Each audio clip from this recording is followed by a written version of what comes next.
Weather by P.G. Wodehouse, adapted in 4 episodes by Richard Usborne, with Richard Vernon as Lord Emsworth and Ian Carmichael as the Honourable Galahad Threepwood.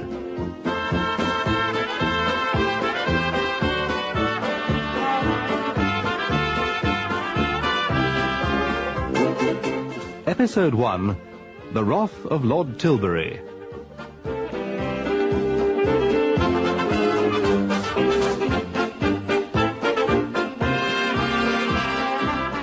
England in midsummer, one of those real storybook summers. The sun, already hot over Blandings Castle, had just pierced the haze of London.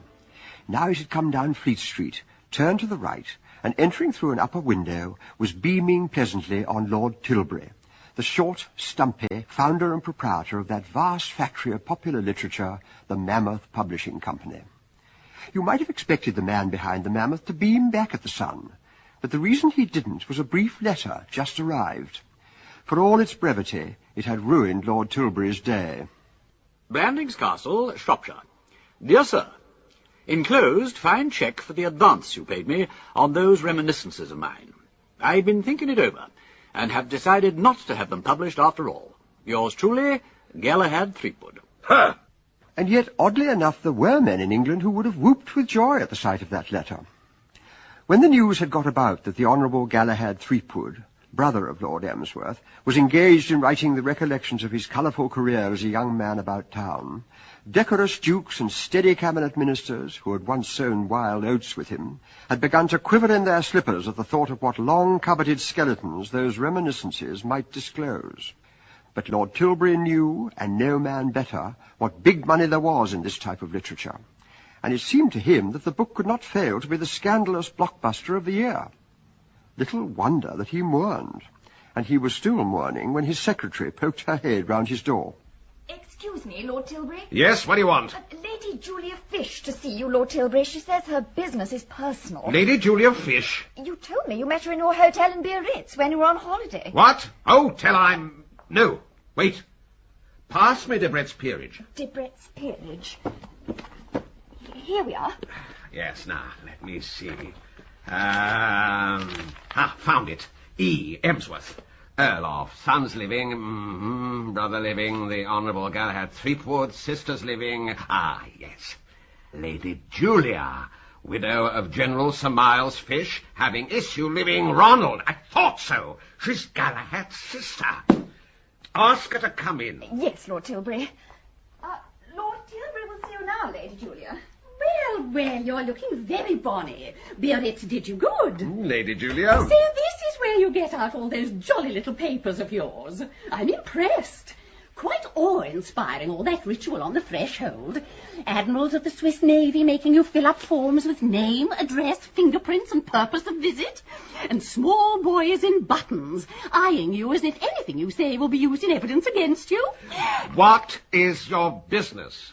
The practical note. How stimulating that is. Time is money and all that. Quite. Well, cutting the preamble, I want a job for Ronnie. Ronnie? Yes, my son, Ronald. Didn't you meet him in Biarritz? He was there. Small and pink. I regret... I know what you're going to say. You're very crowded here. Well, Ronald won't take up too much room, and I shouldn't think he could do any harm to a solidly established concern like this. Surely you could let him mess about at something. Why, Sir Gregory Parslow, our neighbour down in Shropshire, told me you were employing his nephew Monty. And while I would be the last person to claim Ronnie as a mental giant, at least he's brighter than young Monty Bodkin. But what do you want your son to work here for? Oh, a pittance. Whatever the dole is you give your slaves. I mean, why? Has your son shown any aptitude for journalism? Dear man, no member of my family has ever shown any aptitude for anything, except eating and sleeping. Then why do you want him to join my staff? Well, principally to distract his mind. What? Well, I suppose in a loose way you could call it a mind. It's like this. The poor half-wit is trying to marry a chorus girl, and it seems to me that if he was safe at Tilbury House, inking his nose and getting bustled about by editors and people, It might take his mind off the tender passion. I fear you have mistaken the functions of Tilbury House, Lady Julia. We publish newspapers and magazines. We are not a home for the lovelorn. I see. You sound very stuffy. Not your old merry Biarritz self at all. Something the matter? At Biarritz you were known as Sunny Jim. Yes, something is the matter. If you really wish to know, I am scarcely in a frame of mind today to go out of my way to oblige members of your family after what has occurred. What has occurred? Your brother Galahad. Now, look at this letter I just had from him. Now, how could he do this? It's monstrous, abominable. Short, but clear. No wasted words. He accepted the contract, and now he ought to fulfill it. In all my 30 years of... Odd. My brother Galahad is a man who moves in a mysterious way his wonders to perform. I knew he was writing this book, but I have no notion why he has had this sudden change of heart. But at any rate, my good man, why savage me about it? I'm just an innocent widow woman trying to wangle a cushy job for her only son. Coming back to which, I rather gather that you do not intend to set my Ronnie to punching the clock. I absolutely and positively refuse to employ your son at Tilbury House in any capacity whatever. Well, that's a fair answer to a fair question, and seems to close the discussion. Too bad about Gally's little effort. You'll lose a lot of money, won't you? There's a mint in really indiscreet reminiscences of the aristocracy, isn't there? They tell me that Lady Wensleydale's 60 years near the Knuckle in Mayfair sold 100,000 copies. And knowing Gally, I bet he will have started remembering where old Jane Wensleydale left off. Goodbye, Lord Tilbury. So nice to see you again. The proprietor of Mammoth sat staring before him, his agony too keen to permit him even to reply. But the world's work had to be done. Like a convalescent reaching for his barley water, he stretched out his hand and took up one of the weekly papers which his secretary had placed on his desk for his inspection. It was the current issue of that admirable children's paper, Tiny Tots. But scarcely had he begun to read when his eyes protruded from their sockets, his stout body underwent strong convulsions, and from his parted lips there proceeded a loud snort. Yes, Lord Tilbury? Miss Jones, who is editing Tiny Tots now? The Reverend Aubrey Selleck is officially the editor, Lord Tilbury, but he's away on his holiday now. In his absence, the assistant editor is in charge of the paper, Mr. Montague Bodkin. Bodkin, that popinjay. Send Mr. Bodkin in here at once. Yes, Lord Tilbury.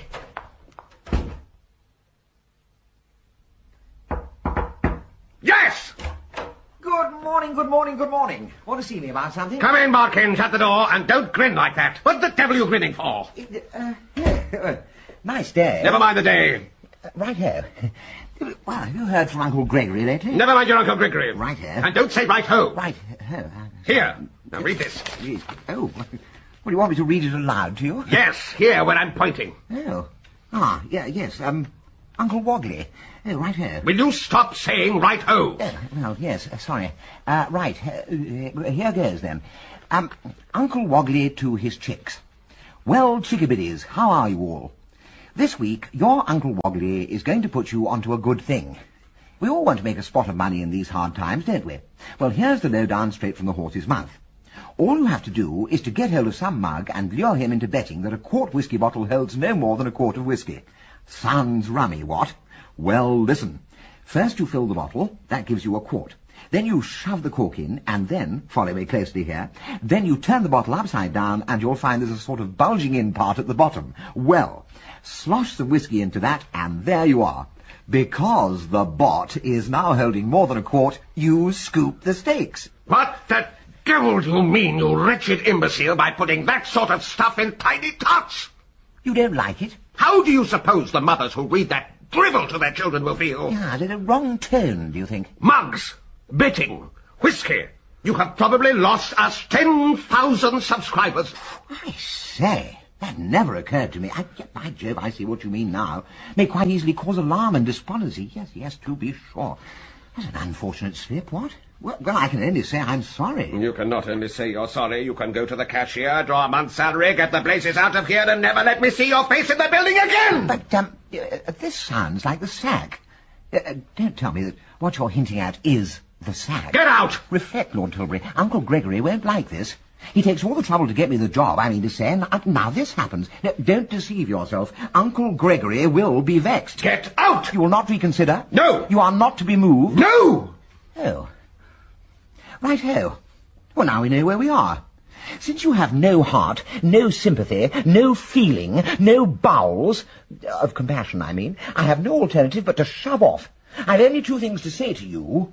One is that you have ruined a man's life. The other is... Pip-pip. A month's salary in his pocket, chagrin in his heart, and in his soul that urgent desire for a quick one, which comes to young men at times like this, Monty Bodkin found himself some 20 minutes later in the smoking room of the Drones Club. And there, by chance, was his old friend Hugo Carmody.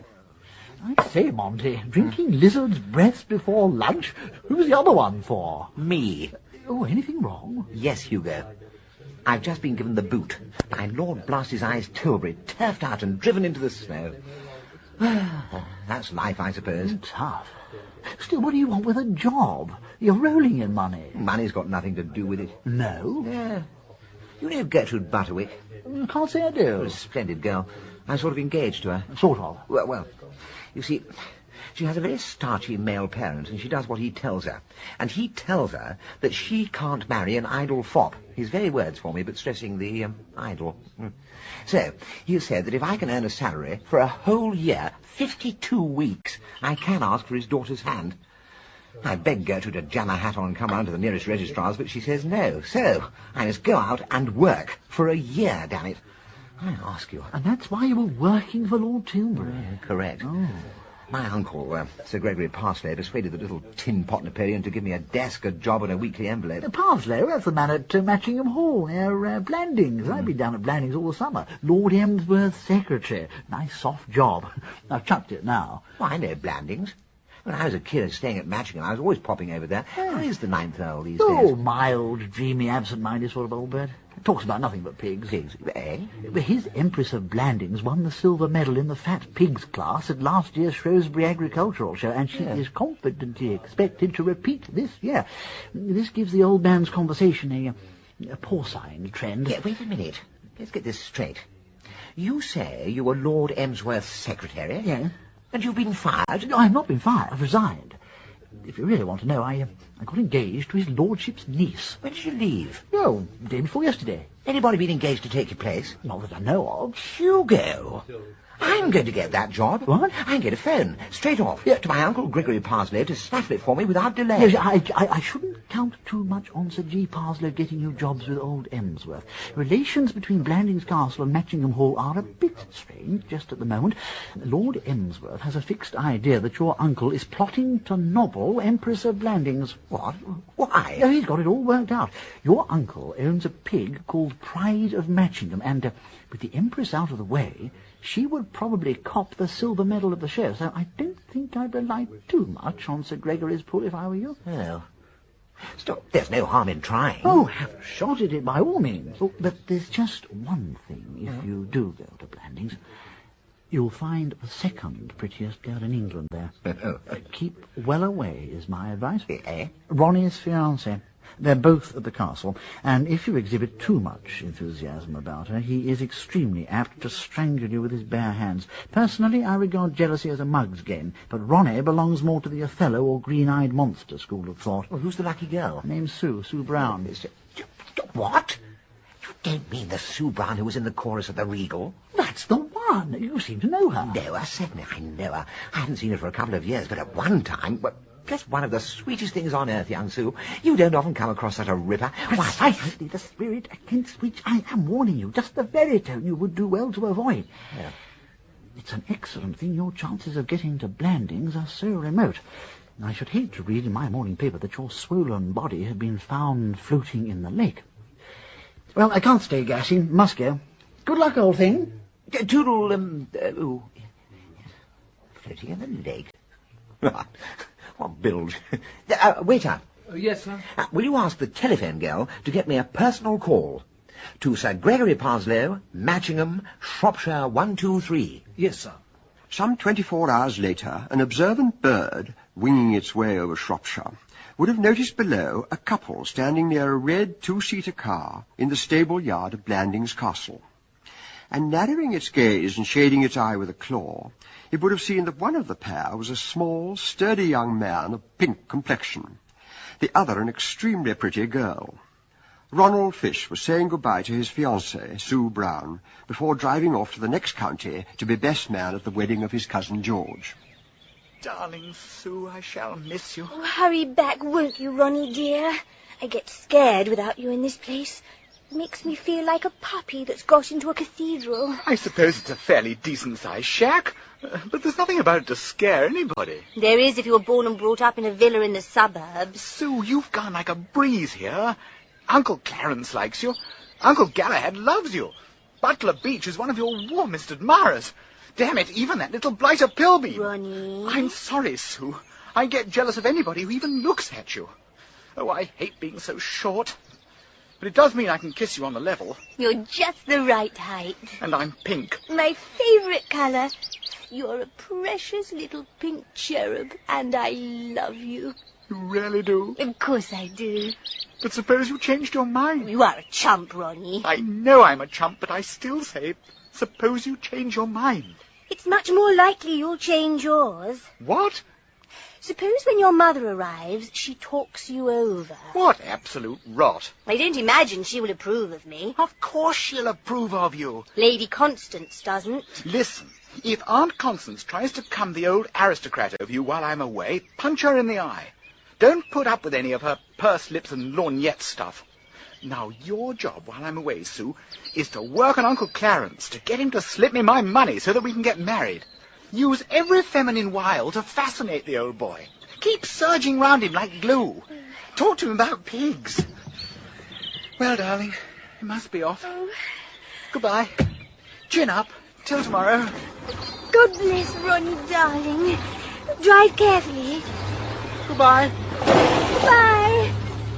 Bye-bye, darling. In a little meadow beyond the gardens, at the spot where of all his thousands of acres he was happiest, stood the 9th Earl of Emsworth, draped bonelessly over the rail of the boudoir of his prize pig, the Empress of Blandings. His eyes were beaming with the light of holy devotion. With him was the Empress's caretaker and caterer, Pirbright. What a picture, Pirbright, what a picture. How many feeds are you giving her these days? 4, my lord, and 5 if she asks for more. She's bound to win again at Shrewsbury. Can't help herself looking like that. Yeah, my lord. Unless, do you think she's safe enough in this style, Pirbright? I feel we ought to move her to that new one, perhaps, nearer your cottage, so that at night... Clarence! Connie, my dear. You are just in time to give me your advice. I was saying to Pirbright... Never mind what you were saying to Pirbright. Good day, milady. Good day. Do you know what time it is, Clarence? No? Nearly 1, and we have people coming to luncheon. Have you forgotten? Yes. Oh, yes, I see what you mean. Lunch, to be sure. Yes, lunch. You think I ought to come in and wash my hands? And your face. And change those clothes. And those shoes. And put on a clean collar. Really, Clarence, you're as much trouble as a baby. Why you want to waste your time staring at a beastly pig, I can't imagine. Now, come along. All right. I'll come in with you. Nice girl. What are you talking about, Clarence? Who's a nice girl? That little girl of Ronald's. I've forgotten her name. Smith, is it? Brown. Oh, that's it, Brown. She likes pigs. Nice girl. You're entitled to your opinion, I suppose. And while we're on the painful subject of Miss Brown, I had a letter from Julia this morning. Did you? Capital. Julia who? Julia! There's only one Julia in this family. Your sister, my sister, Julia. Oh, you mean Julia? She's at Biarritz. She's in London, and she's coming here tomorrow. Why? Well, really, Clarence, does it strike you as so odd that a mother whose only son has announced his intention of marrying a ballet girl would wish at least to see her? Not a ballet girl, chorus girl, I understood. It's the same thing. Well, I don't think so. I must ask Galahad. Don't you like this Smith girl? Brown. No, I do not. Don't you want her to marry Ronald? I would have thought I had made my views on that sufficiently clear. I think the whole thing deplorable. I'm not a snob, But you are. Well, if it's snobbish to prefer your nephew to marry in his own class... Galahad would have married her mother 30 years ago, if father hadn't shipped him off to South Africa. Galahad was and is capable of anything. I can remember her mother. Galahad took me to the Tivoli once, and she was singing there. Dolly Henderson, her name was. A little thing in pink tights with the jolliest smile you ever saw. The gallery sang the chorus of her songs. One of them, how did it go? Tum, tum, tum-ti-tum, or was it tiddly-tiddly-pom? Now, never mind how it went. I just wish, and Julia wishes, that this Dolly Henderson had never had a daughter. Well, I like her. A very sweet, pretty, nice-mannered little thing, and very sound on pigs. She asks me about the Empress, and she listens when I tell her. I was saying to young Pilbeam only yesterday... Pilbeam? Who is that odd-looking bounder with corrugated hair and a horrible moustache? And why is he here? He's an investigator, a detective from London, the Argus Private Inquiry Agency. Chorus girls' detectives. I wonder you don't invite a few sandwich board men here. Sandwich board men? I don't know any. Well, is one permitted to ask what a detective is doing as a guest at Blandings Castle? He's here to keep an eye on my pig, the Empress. It was Galahad's idea. Someone tried to kidnap her the other day. A rival pig owner. I name no names. I mean Gregory Parslow over there at Matchingham. We must all be on the alert. Pilbeam, Pirbright, me, you... You're a perfect imbecile about Sir Gregory. You ought to be ashamed of yourself. So ought Galahad. You're behaving like a couple of half-witted children. I hate this idiotic quarrelling. If there's one thing that's detestable in the country, it's being on bad terms with neighbours. I don't care on how bad terms I am with Parslow. Well, I do. And that's why I was glad to oblige when Sir Gregory rang me up about his nephew this morning. Nephew? What nephew? Young Montague Bodkin. You ought to remember him.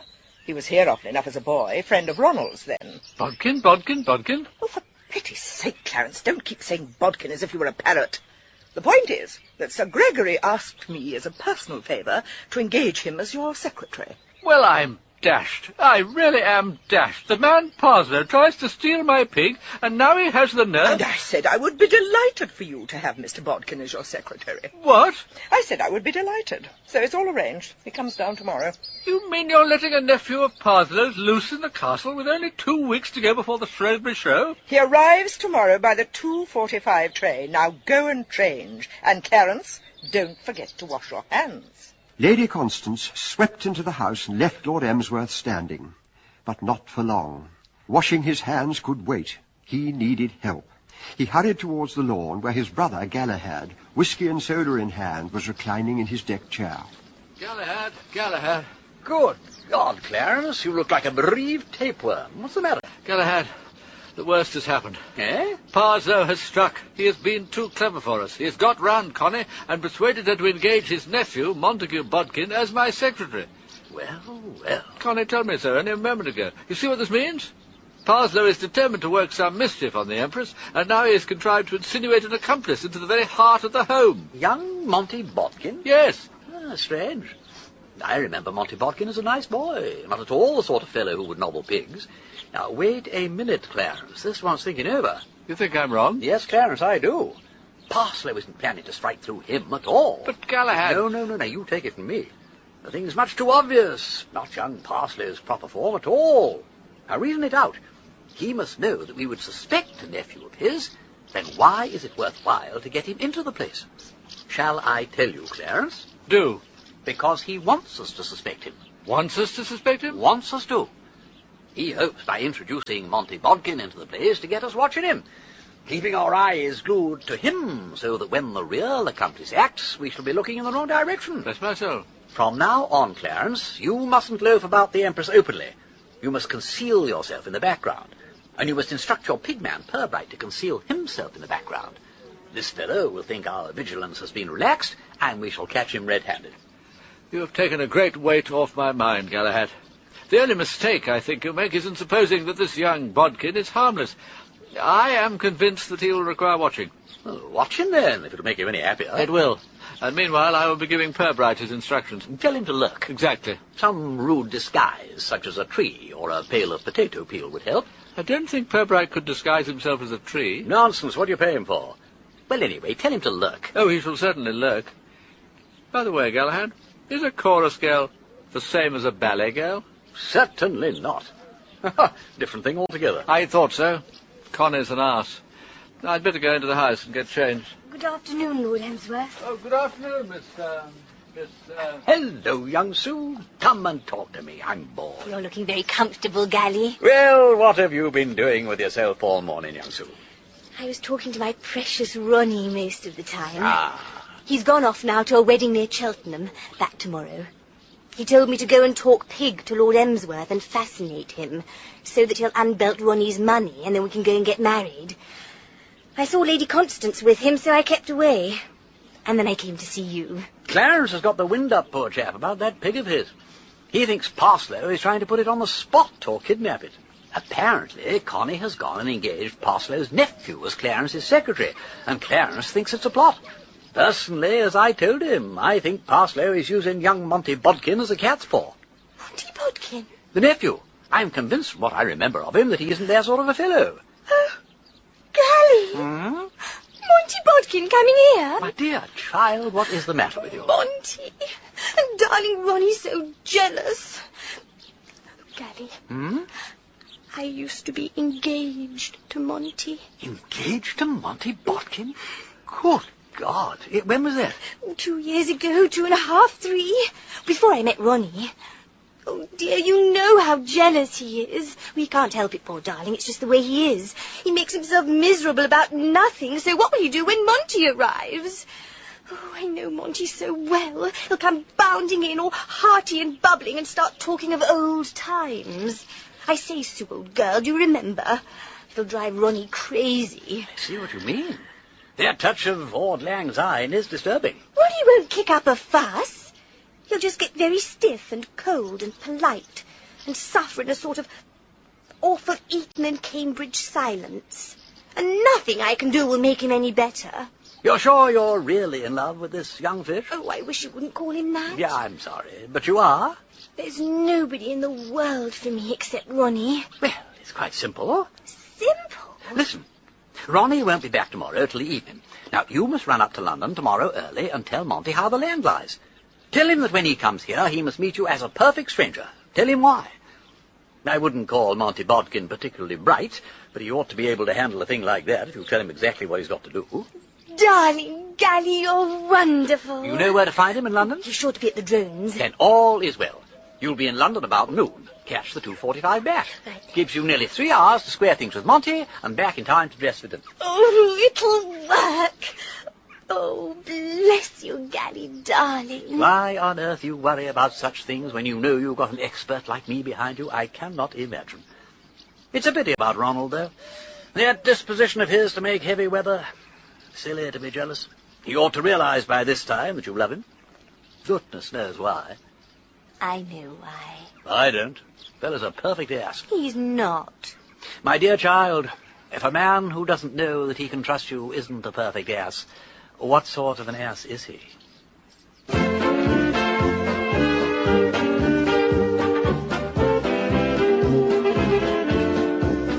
In Episode 1 of Heavy Weather by P.G. Wodehouse, Lord Emsworth was played by Richard Vernon and the Honourable Galahad Threepwood by Ian Carmichael. Lady Constance was Elizabeth Spriggs, Lady Julia Josephine Tewson, Lord Tilbury John Savadent, Monty Bodkin Royce Mills, Hugo Carmody Jeremy Nicholas, Ronnie Fish Charles Collingwood, Sue Brown Moya Leslie, Purbright Norman Bird, Secretary Joanna Mackey, and the narrator was Murray Watson. Heavy Weather was adapted for radio by Richard Usborne and produced by Martin Fisher.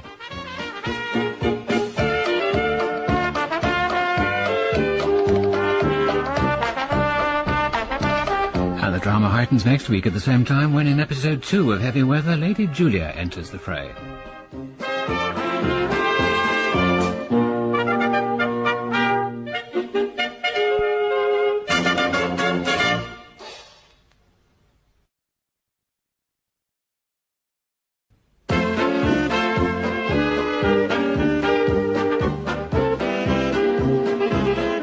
Heavy Weather by P.G. Wodehouse, adapted in 4 episodes by Richard Usborne, with Richard Vernon as Lord Emsworth and Ian Carmichael as the Honourable Galahad Threepwood.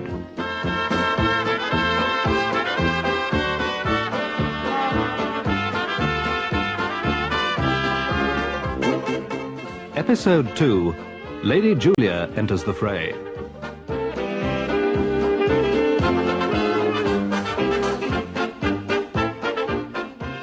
A bombshell has rocked Blandings Castle. Lord Emsworth's sister, Lady Constance, has signed on Monty Bodkin, nephew of their neighbour Sir Gregory Parslow, as his new secretary. Lord Emsworth is greatly agitated. It can only mean that Sir Gregory is plotting to nobble his prize-winning pig, the Empress of Blandings. The news is just as devastating to pretty London chorus girl Sue Brown, engaged to Lord Emsworth's nephew, Ronnie Fish. Sue had once briefly been engaged to Monty Bodkin, and Ronnie must never know this. What's more, Ronnie's mother, Lady Julia, is determined that Ronnie shall not marry a chorus girl. So while Ronnie is away at a family wedding, Sue has raced up to London, and over lunch at the Berkeley, she has warned Monty that he mustn't say anything about having even known her before, let alone about having been engaged to her.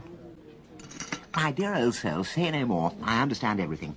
On arrival at Blandings, I will treat you with distant civility. We shall be perfect strangers. Perfect strangers, right. Life is rummy, you know. You can't get away from that. I mean, take a single instance. Here are you and I, face to face across this table, lunching together like the Dickens, precisely as we used to do, and you are contemplating getting hitched up to our fish, while I am heart and soul going for an early union with G. Butterwick. What? G for Gertrude, B for Blister, U for ukulele, and so on. Gertrude Butterwick. You mean you're engaged too? Well, yes. And no. Well, at the moment, I am, as it were, on apro. There are snags? Yes. One very sizable, jagged snag in the course of true love, viz. Her blighted father, J.G. Butterwick of Butterwick, Price and Mandelbaum, export and import merchants. Oh, Monty, I'm so sorry. Doesn't he like you? Well, I wouldn't say that exactly. On 2 separate occasions he has said good morning to me, and once round about Christmas time I received a distinct impression that he was within an ace of offering me a cigar. But he's a queer bird. For some reason I can't understand, he appears to look on me as a sort of waster. He knows I've got plenty in the bank, enough for 2 and for a flock of children, if you like. But he insists that unless I have a job of some sort and hold it down for a solid year, those wedding bells will never ring out. Well, I do hope you come out all right, Monty. Ah, thanks, old thing. So, here's to a pleasant and successful year with a wedding at the end of it. When do you and Ronnie plan to leap off the dock? Well, Lord Emsworth, who's Ronnie's trustee, must let him have his money first. Any opposition from the family? Monty, what's Ronnie's mother really like? Well, haven't you met her yet? No, she's been in Biarritz. Well, I'll tell you. Many people would say she's a genial soul. That's what Ronnie said. I tell you this much. When I was a kid, I was far more scared of her than I was of Lady Constance. Still, don't let me take the joy out of your life. For all we know, she may be at this very moment practising Oh Perfect Love on the harmonium. And now, I don't want to hurry you, Sue, but the sands are running out a bit. My train goes at 2:45. You're going to Blandings today by the 2:45? That's right. I'm going back on the 2:45. That's fine. We'll travel together. But we mustn't travel together. Why not? Well, nobody's going to see us. Pleasant chit-chat as far as Market Blandings, and cold aloofness from there on is the programme as I see it. But I have got to nip back to my flat to pick up my things. Well, there's not much time. You'll have to hurry. Don't worry about me. I'll go ahead and be on the train. Right-ho, Sue. Just as you say.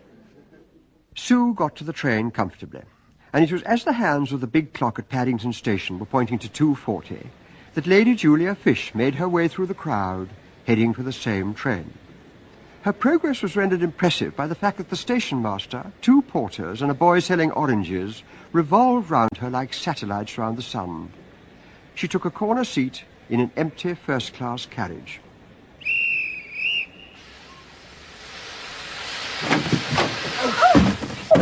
And with the train just moving off, something that seemed to have 6 legs shot in, tripped over her, and collapsed with 2 suitcases into the opposite seat. You? I ran that too fine. I'm most awfully sorry. Oh, I'm quite all right, Mr. Bodkin. I'm sorry I was in your way. Gosh. I beg your pardon? I mean, well, hello, Lady Julia. Fancy running into you. Over me would be a better way of putting it. I felt like some unfortunate Hindu beneath the wheels of a juggernaut. Ooh. And where are you bound for, Mr. Bodkin? Market Blandings. You are going to stay with your uncle at Matchingham? Oh, no. I'm booked for the castle. Lord Emsworth has taken me on as his new secretary. How very odd. I thought you were working for Lord Tilbury. No, I resigned. Resigned? What made you resign? Oh, various things. There are wheels within wheels. Tell me, how are things at Blandings? Well, I think you'd better prepare yourself for a shock, Mr. Bodkin. Ronnie is at Blandings, and with him a chorus girl of the name of Brown, whom he proposes to marry. No. I assure you. A chorus girl named Sue Brown. You don't know her by any chance? No. Oh, no. No. I thought you possibly might. Very trying for a parent, don't you agree, Mr. Bodkin? Oh, most. Still, I suppose it might have been worse. There is a rather consoling ring about that name, I mean. Sue Brown doesn't sound like the sort of girl who will bring breach of promise actions when the thing is broken off. Broken off? Is Ronnie thinking of breaking it off? No, but I am. Oh. Well, it might be a bit difficult for you, what? Hey, Ronnie's a pretty determined sort of chap. He inherits it from his mother. In the silence that followed, Lady Julia turned and was looking out of the window at the passing London suburbs when Sue entered the carriage. She was about to congratulate Monty on his abilities as a sprinter when she saw on his face so blank, so icy a stare of non-recognition that she sank bewildered onto the cushions while Monty tried desperately to signal what the situation was. Nice and green the country's looking, Lady Julia. Very, considering that there's been no rain for such a long time, I hear. I should think that Ronnie must be enjoying the green of the countryside at Blandings Castle. He likes it green. I beg your pardon. Are you Lady Julia Fish? I am. My name's Sue Brown. Well, well, well. Fancy that. Quite a coincidence, Mr. Bodkin. Oh, quite. Most. We were just talking about you, Miss Brown. I am losing a son and gaining a daughter, and you're the daughter, eh? Yes, Lady Julia. Yes, I recognize you. Ronnie sent me a photograph of you, you know. I thought it charming. Well, you must tell me all about yourself. We will get rid of Mr. Bodkin. By the way, you did tell me, Mr. Bodkin, that you had not met Miss Brown? Definitely not. Well, certainly not. Far from it. Not at all. Oh, don't speak in that tone of horrified loathing, Mr. Bodkin. I am sure Miss Brown is a very nice girl, well worthy of your acquaintance. At any rate, you've met her now. Mr. Bodkin, this is Miss Brown. How do you do? How do you do, Mr. Bodkin? Mr. Bodkin is coming to Blandings as my brother's secretary. Fancy. And now run along and look at the green countryside, Mr. Bodkin. Miss Brown and I want to have a long talk about all sorts of things. I'll go and have a smoke. Do. Monty sat in his smoking compartment, well pleased with himself. Another half-second and Sue would have spilled the beans, but he had cleverly averted disaster. He closed his eyes contentedly and soon dropped off into a refreshing sleep. He was woken half an hour later when Sue came in from the corridor. Oh, Sue, interview over? Yes. I say, I did that distant aloofness stuff rather well, don't you think? Yes. What do you mean, oh yes, it was genius. You seem a shade dispirited there. Didn't it go well? What happened? Oh, we talked. And wasn't she chummy? She was quite nice. I know what that means. Rotten. You got the impression that she was simply waiting till your back was turned to stick a knife into it. Perhaps. I don't mind telling you that just before you came into our carriage, she was saying that she was jolly well going to break the whole thing off between you and Ronnie. Oh. Of course she hasn't got a dog's chance. There are few more resolute birds than Ronnie. Nobody could talk him out of prancing up the aisle with a girl he loves. No. Yes, so don't worry, old girl. And now, pardon the suggestion, wouldn't be as well if you shoved off. Suppose she happened to come along and found us hobnobbing like this. Oh, I never thought about that. Always think of everything, young Sue. I will. I will. An hour after the 3 train travellers had been safely delivered to Blandings Castle, Ronnie got back from his cousin George's wedding, with Mendelssohn's well-known march in his ears, and love for Sue glowing in his heart. As he raced upstairs, the clock hands were pointing to 7:50. It was his pride that he could shave, bath, and dressed for dinner in 9¼ minutes. And sure enough, he was down in the drawing-room with half a minute to spare. Oh, hello, Beach. I say, what about the cocktails? Good evening, Mr. Ronald. I was planning to serve them when the guests arrived. Guests? Are there people coming to dinner? Yes, sir. We shall sit down 24. Good Lord, a binge. I must go and put on a white tie. There's plenty of time, Mr. Ronald. Dinner will not be served this evening till 9 o'clock. Perhaps you would like me to serve you an aperitif in advance of the formal cocktails? Yes, Beach. A quick one, and a strong one. I'm dying by inches. I will attend to the matter immediately, sir. How many guests are there tonight? 16 from the county and 8 in residence, sir. 8?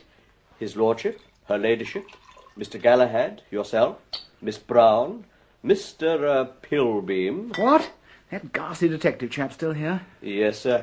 Keeping an eye on his Lordship's pig, I understand. Your drink, sir. Ah, thanks. Who else? There is also Mr. Bodkin, sir. Bodkin? Mr. Bodkin has been appointed to be his Lordship's secretary. Odd. What does Monty want, sweating as a secretary? He's got about 15,000 a year of his own. Indeed, sir. Rummy. Well, that's 7. Who's your 8th? I was assuming, Mr. Ronald, that you knew that Her Ladyship, your mother, arrived this evening from London. Good Lord. Where is she, Beach? In the garden room, sir. Well, I think you'd better send a maid to tell her I'm here. I will do so immediately, Mr. Ronald. But first, mix me another cocktail, Beach. Make it a strong one this time. Ah, Ronnie! Hello, Mother. Well. Here you are, what? Yes? Nice journey? Quite. When did you leave Biarritz? 3 days ago. Ah. Well, we got old George off all right today. George? Cousin George. I was best manning at his wedding. Ah, yes, I had forgotten. Did everything go off well? Family pleased, I suppose? Oh, delighted. Well, they would be, wouldn't they? Seeing that George was marrying a girl of excellent position with 10,000 a year of her own. Humph. Yes, Ronnie, you may well say, humph. Really, you ought to be certified. Oh. Why do all you young fools want to marry chorus girls? It's a disease, it really is. Just like measles or whooping cough. Apparently all young men have to go through it. And now it's you, Ronnie. There's a lot to be said for chorus girls. Not in my presence. When you get one like Sue. No, Ronnie. I regard the entire personnel of the ensemble of our musical comedy theatres as painted hussies. They've got to paint. Well, they needn't huzz. Wait till you've met Sue. I have met her, thanks. You'll find that you... What? She was on the train, and she introduced herself. Hasn't she told you? I haven't seen her yet. What was she doing on the train? Returning here from London. Today? I didn't know she was going up to London today. So I imagine. If you really want to know, I saw her and young Monty Bodkin lunching together at the Berkeley, and I found them again on the train. Monty Bodkin? And on the train, they had the effrontery to pretend they had never met before. She was lunching with Monty? Lunching with Monty and ogling Monty. Oh. Now, do have some sense, Ronnie. 2 days ago, Monty was in a job with Lord Tilbury in London, and he's here today to be your uncle's secretary. Oh. Why is he here? Obviously, this girl wants him here, and has arranged for him to be here. I mean, if there was nothing underhand going on, why should they have pretended they were perfect strangers? Well, you can see now why I am not dancing around and strewing roses out of a hat. You will not marry Sue Brown. Mother! Oh, hello, Aunt Constance. Ronnie, you're improperly dressed. Go and put on a white tie at once. We have a dinner party tonight. I know, Aunt Constance. I was going to change it. And a tailcoat. Oh, really, Aunt Constance? Ronald seems upset. It runs in the family. What was the trouble? I've just been telling him he's off his head. I quite agree with you. And I should like now to apply the same remark to you. Me? Constance, what do you mean by inviting that girl to Blandings? I didn't invite her, Julia. She wormed her way into the place to pursue Ronald. Then Galahad met her, liked her, and stood up for her. Why didn't you throw her out? I was compelled to let her stay. Why? Oh, Clarence. What? Go away. No, Clarence. What's that thing in your shirt front? It's a paper fastener. One of those clip things you use for fastening papers. I lost my stud. Dashed inconvenient things. Their heads come off. You screw them off, and then you put them in, and then you screw them on. Well, go straight to your room and screw on another. I can't. I swallowed it. Wait here. Mr. Bodkin is sure to have dozens of spare studs. If you dare move till I come back... Connie fusses her, doesn't she, Julia? Clarence, pull yourself together, try to concentrate, and tell me about this Miss Brown. Miss who? Miss Brown. Never heard of her. Don't gibber, Clarence. Miss Sue Brown. Oh, Miss Brown. Yes, of course. Yes, Miss Brown, to be sure. Yes, nice girl. She's going to marry Ronald. Is she? That's a debatable point. Yes, it's all settled. I'm giving him his money, and they're going to get married. Clarence, a chorus girl. How is it that everyone in this madhouse seems to have accepted it, that Ronnie should be marrying a girl like that? Why didn't you turn her out? Turn her out? We couldn't. Why not? Well, naturally. Galahad wouldn't have liked it. Galahad? That's right, Galahad. Is everybody crazy? Clarence? Oh, it's you again, Connie. Well, what is it now? Listen, Clarence, and follow me carefully. Mr. Bodkin has spare shirt studs. Mr. Bodkin is in the north room. You know where the north room is? First floor, down passage, to the right at the landing. You know which your right hand is? Well, very well. Go immediately to the north room, and there you will find Mr. Bodkin. But he has studs, and will fit them into your shirt. I'm dashed if I'm going to have my secretary dressing me like a nursemaid. If you think with 16 people coming to dinner I'm going to trust you to put the studs in yourself... Oh, all right. A lot of fuss for nothing. Constance, just before you came in, Clarence told me that the reason why this Brown girl was allowed to stay on at the castle was that Galahad wished it. Yes. Oh, tell me, if it's not troubling you too much, how exactly does Galahad come into the thing at all? I mean, what is this girl to him? Do you remember years ago Galahad getting entangled with a woman named Henderson? A music hall singer. Vividly. Well? This girl is her daughter. I see. Galahad's daughter too? I believe not, but that explains his interest in her. All right. Very touching, no doubt. But why does everybody seem to be treating Galahad as if his word were law? Why is he in a position to dictate? The whole thing turns on whether Clarence lets Ronald have his money or not. If he does, Ronald can defy us all and get married. Well? Galahad was clever enough to see that, so he made a bargain. You know those abominable reminiscences that he's been writing, full of scandalous stories about people we know, and Galahad knew when he was young, Sir Gregory Parslow of Matchingham for one. Well, Galahad said that if Clarence gave Ronald his money, he, Galahad, would suppress the book, not publish it. It's sheer blackmail, of course, but there's nothing to be done.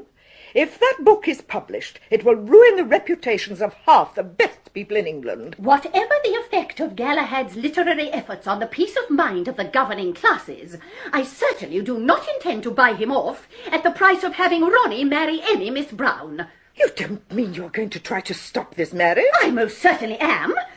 And now, if you'll excuse me, Connie, I'm going to take a short stroll on the terrace in the faint hope of cooling off. I feel so incandescent that I'm apt to burst into spontaneous flame at any moment.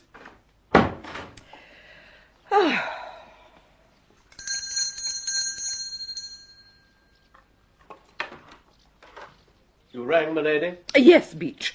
I want you to telephone at once to Sir Gregory Parslow at Matchingham and tell him I want to see him immediately. Say it's most important. Ask him to hurry over so as to get here before the other guests arrive, and show him into the library when he comes. Yes, my lady. So that's the dreadful situation, Sir Gregory. I know Julia so well. She's entirely self-centred. She will stop this marriage, and then Galahad will have no reason to suppress his awful book. Then we will be right back where we started.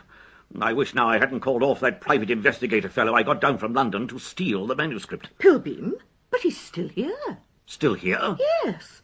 Clarence has hired him to protect that beastly pig of his till the Shrewsbury Agricultural Show next week. Then I see the answer. The whole thing's simple. Pilbeam must go ahead as originally planned and get hold of the manuscript. Then we'll destroy it. Wonderful. I know where Galahad keeps it. He's always taking it out and adding bits to it. Then we're all right. We must alert Pilbeam. You can rely on him. There isn't a smarter young fellow in London for that sort of thing. Let's put the matter in hand without delay. And what about the two young lovers? Well, Ronnie had hardly said a word to Sue at dinner the night before, and this morning he had driven his mother to Shrewsbury. Sue couldn't understand it, and her mood was dark and overcast in keeping with the weather. The heat wave seemed to be working up towards a thunderstorm. Forlornly, she climbed the stairs of the tower to the battlements of the castle. She was hating the weather, hating Blandings, hating Shropshire. But then she saw a familiar figure on the path below her. It was Monty. He looked up, waved his hat to her, and climbed the stairs to join her. God! Oh, what a day! You've been here long, Sue? About an hour. It must be 15 years since I was last on this roof. I smoked my first cigar behind that buttress, and slightly to the left is the spot where I was sick. You see that chimney stack? Yes. I once watched old Gally chase Ronnie 27 times round that with a riding crop. He'd been putting tin tacks on Gally's chair. Where is Ronnie, by the way? His mother asked him to take her to Shrewsbury to do some shopping. Considering that she was in Biarritz for 3 months, and then in Paris, and after that in London, it seems odd that she should wait to do her shopping in Shrewsbury. A cunning strategy to keep him away from you. If so, she needn't have bothered. He's been keeping out of my way since he got back yesterday. He's avoiding me. He's quite different. If we'd been alone even for a moment, he's been cold, stiff, and formal. Horribly, disgustingly polite. I say, this doesn't sound so good. Now, I came up here really hoping to pour out my troubles to you, but obviously your need is greater than mine. Are you in trouble too? Trouble? For some reason that I'm unable to fathom, I don't seem to have made a hit with my employer. Oh? Yes, the old blighter bites at me.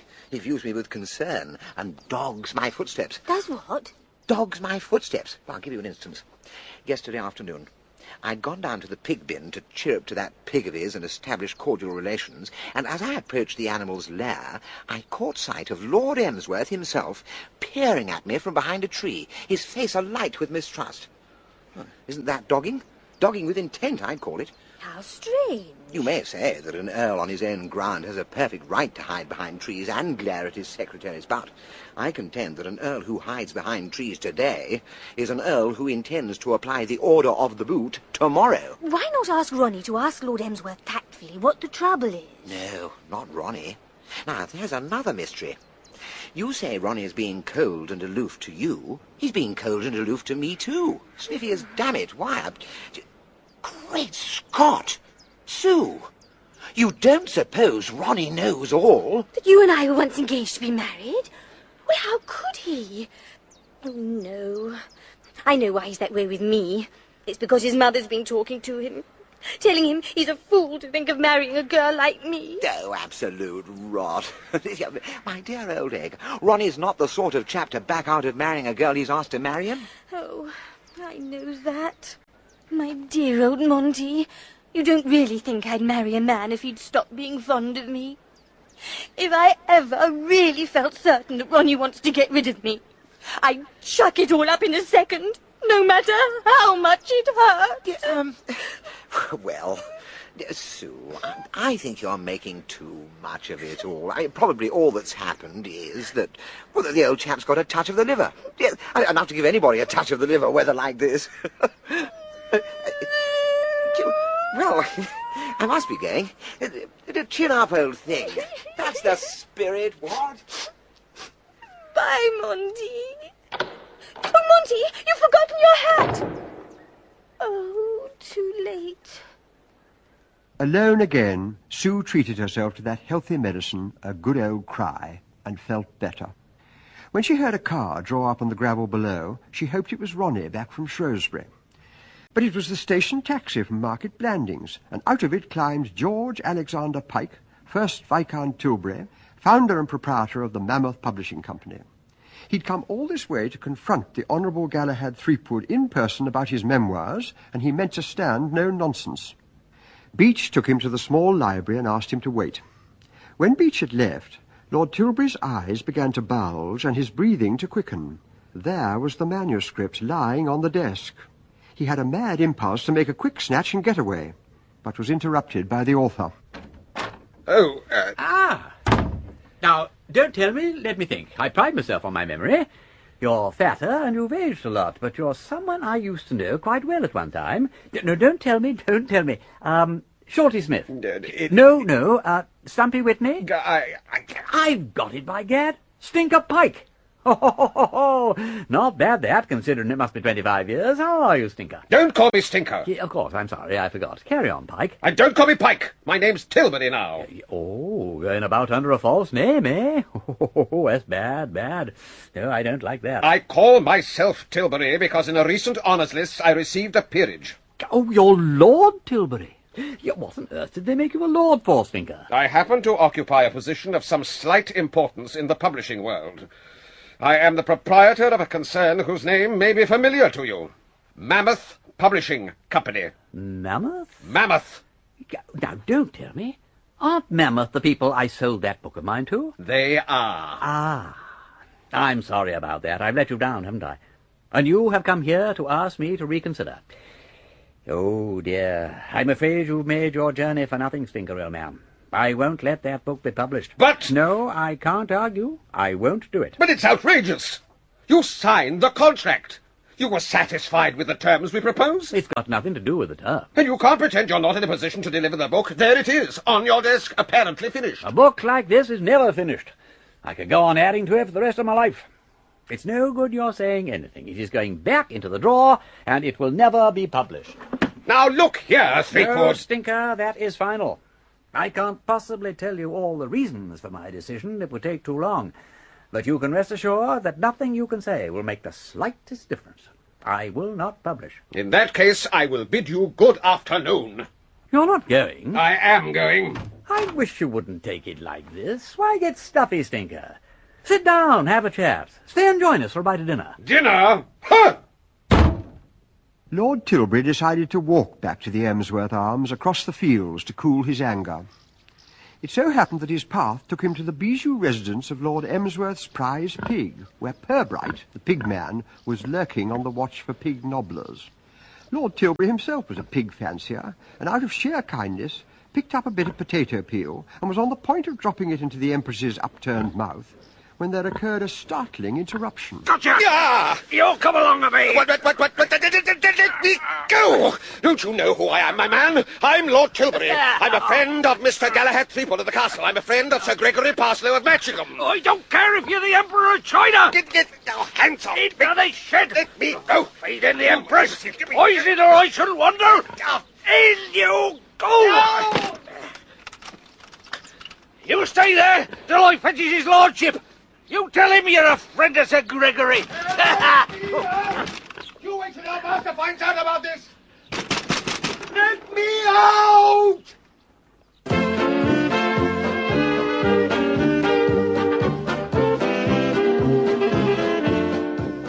In episode 2 of Heavy Weather by P.G. Wodehouse, Lord Emsworth was played by Richard Vernon and the Honourable Galahad Threepwood by Ian Carmichael. Lady Constance was Elizabeth Spriggs, Lady Julia, Josephine Tewson, Lord Tilbury, John Savidant, Monty Bodkin, Royce Mills, Ronnie Fish, Charles Collingwood, Sue Brown, Moya Leslie, Beach, John Rapley, Sir Gregory Parslow, Reginald Marsh, Pirbright, Norman Bird. And the narrator was Murray Watson. Heavy Weather was adapted for radio by Richard Usborne and produced by Martin Fisher.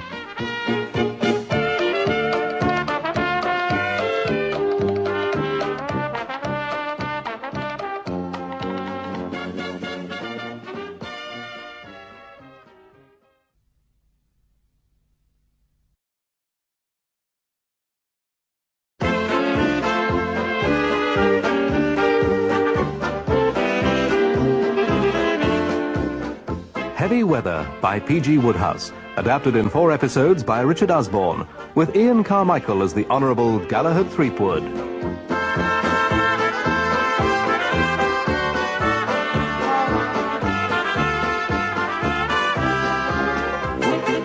Episode 3, Galley's manuscript up for grabs.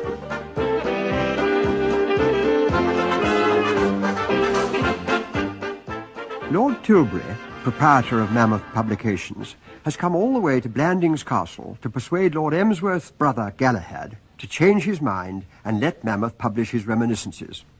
But Galahad has stood firm. The reminiscences will not be published. Lord Tilbury, to cool his anger, walks back across the fields to the Emsworth Arms, and on his way stops to admire Lord Emsworth's prize pig, the Empress of Blandings, in her sty, and is immediately pounced on as a suspected pig nobbler by Pigman Purbright, who locks him in a shed and goes off to fetch Lord Emsworth. Hey! Let me out! Let me out! Lord Tilbury's cries are heard by Monty Bodkin, whom only a few days ago he had sacked from his London office. Monty, challenged by the crusty father of Gertrude Butterwick, the girl he loves, to hold down a job for 1 solid year, has now become Lord Emsworth's secretary. But that job seems to be under threat. What Monty doesn't know is that Lord Emsworth thinks he's working for rival pig fancier and Monty's uncle, Sir Gregory Parslow. What he does know is that here is a voice that he recognises all too well. Let me out! Let me out! Oh, I said... Are you there? Of course I'm here. Let me out. Oh, that isn't Lord Tilbury by any chance, is it? Who are you? Bodkin speaking. Bodkin M. Monty Bodkin. You remember old Monty? Yes, and let me out, you miserable imbecile. What are you waiting for? Right here. One moment. There's a sort of gadget. Needs a bit of shifting. Ah! Done it. Out you pop. Upsy daisy. It's an outrage. What is? That fellow who locked me in, I shall have him severely punished. What fellow? Lord Emsworth, pigman, I suppose, from the smell of him. I was just feeding a bit of potato to the pig when he jumped on me. I told him who I was and said that if he had any doubts, he could check with Sir Gregory Parslow. But he pushed me into this shed and locked the door. My sainted aunt.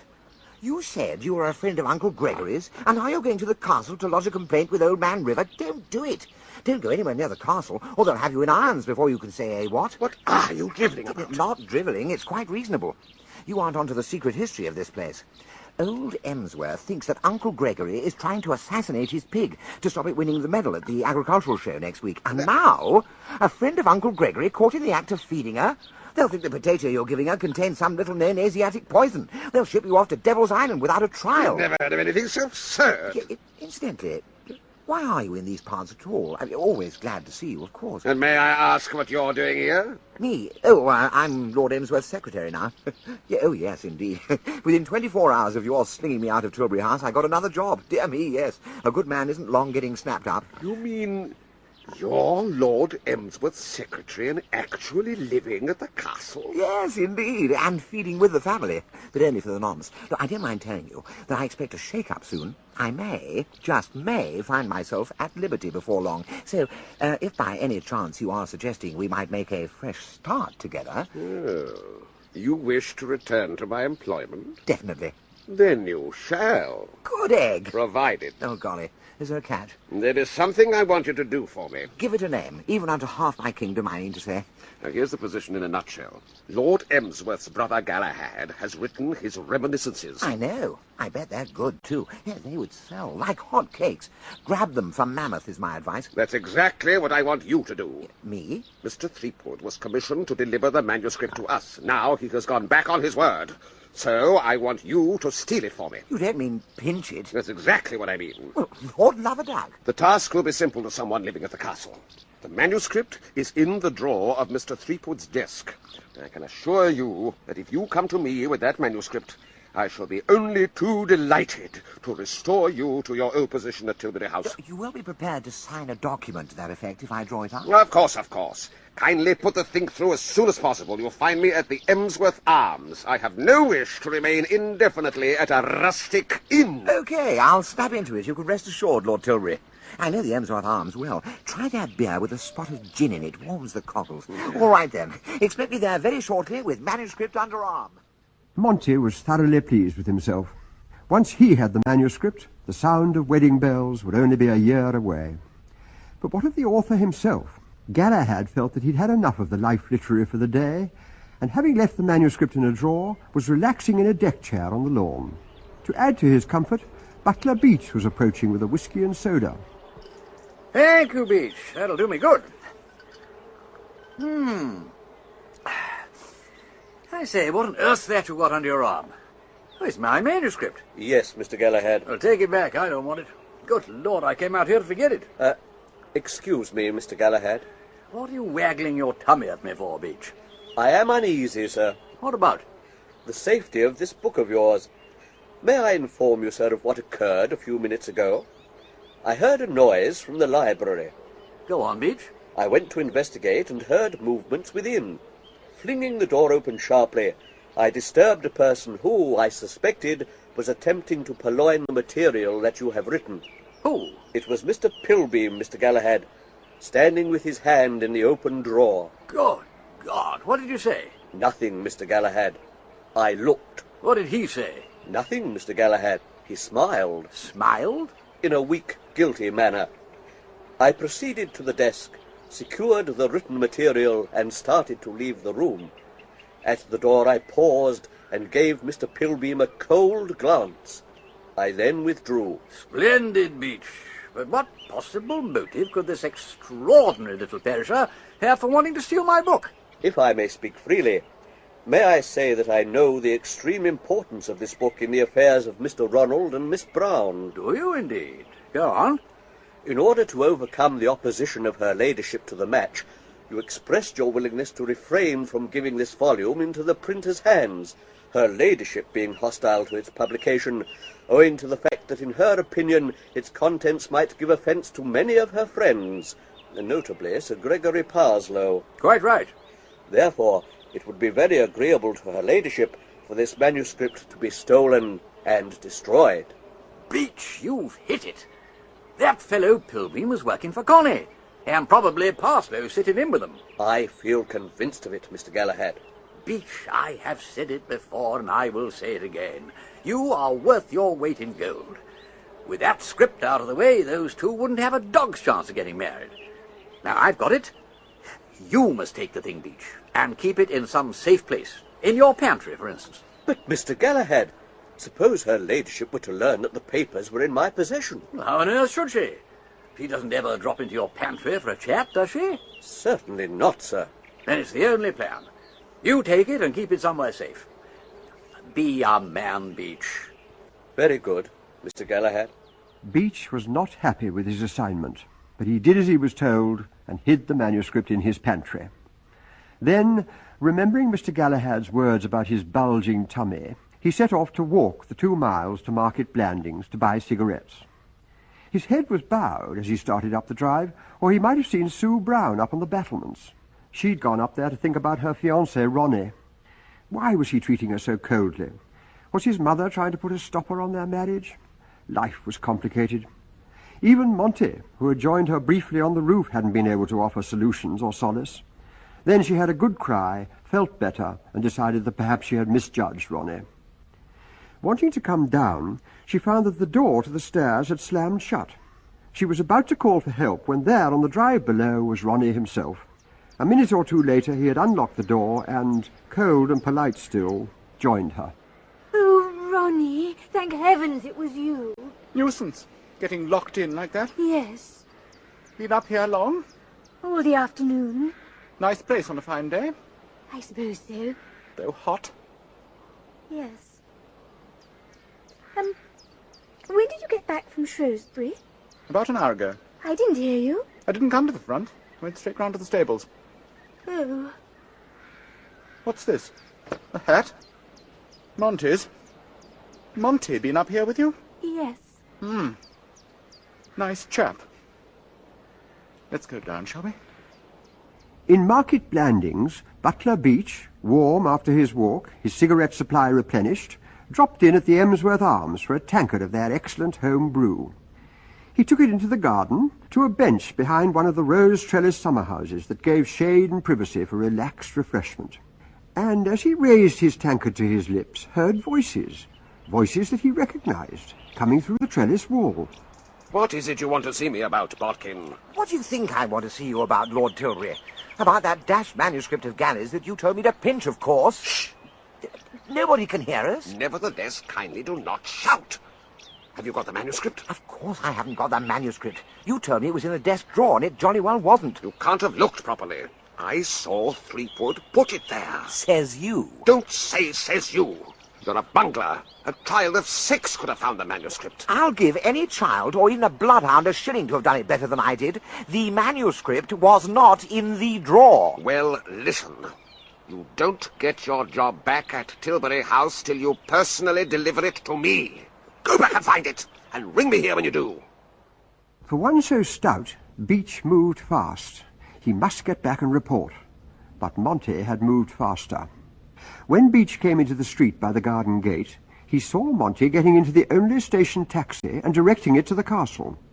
Beach was just in time to ask for a lift, and 10 minutes later at the castle, Monty leapt out, forgetting to pay, and the taxi took Beach round to the back door.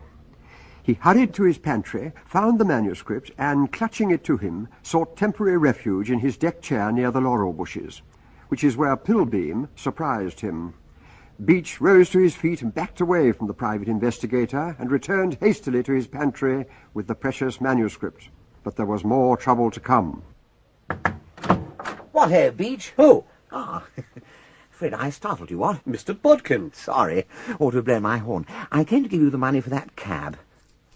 Thank you, sir. Oh, I see you've got that book of Mr. Galahad's. Oh, pretty good, I should imagine. Now, there's something I'd very much like to read myself. You couldn't lend it to me, I suppose? No, sir. No? No, sir. You mean you won't? No, sir. I'd give a good deal to read that thing, Beach. 10 quid, in fact. Indeed, sir? Well, rather, 20. Indeed, sir. When I say 20, I mean, well, of course, 25. I regret to say, sir, that I am not in a position to fall in with your wishes. And now, if you will excuse me, sir. Oh, very well. Monty Bodkin's mind did not often come up with ideas, but now his great love for Gertrude Butterwick gave it extra horsepower. Monty decided that what was needed now was a trained mind on the job. Pilbeam, dash it. Pilbeam was a private detective. Yes, the job was right up his street. And Monty found him lying back in an armchair in the smoking room a few minutes later. I say, Pilbeam, are you in the market at the moment for a bit of stealthy stuff? Pardon? If so, I've got a job for you. Job? Well, you are a detective. Then I can put business your way. Perhaps you will tell me the facts? Well, it's about that book of Gary Threepwood's. Oh. Yeah. You knew he had written a book. Quite. Yeah. Well, I suppose you think I'm a silly ass, but I want you to get hold of it for me. The thing is, a certain bloke, who I will not specify, has asked me to purloin this manuscript for him, for reasons which I need not go into. And, well, there you are. Quite. Now we get down to it. I've just found out that the person who's got the thing is... Beach. You knew that? Yes, certainly. But how on earth could you know? I have my method, so you wish me to... You are absolutely right, straight to the nub. I have no doubt I could find a way of getting the manuscript into my possession. I have been commissioned to recover papers and so forth of value before. Well, jolly well consider yourself commissioned now.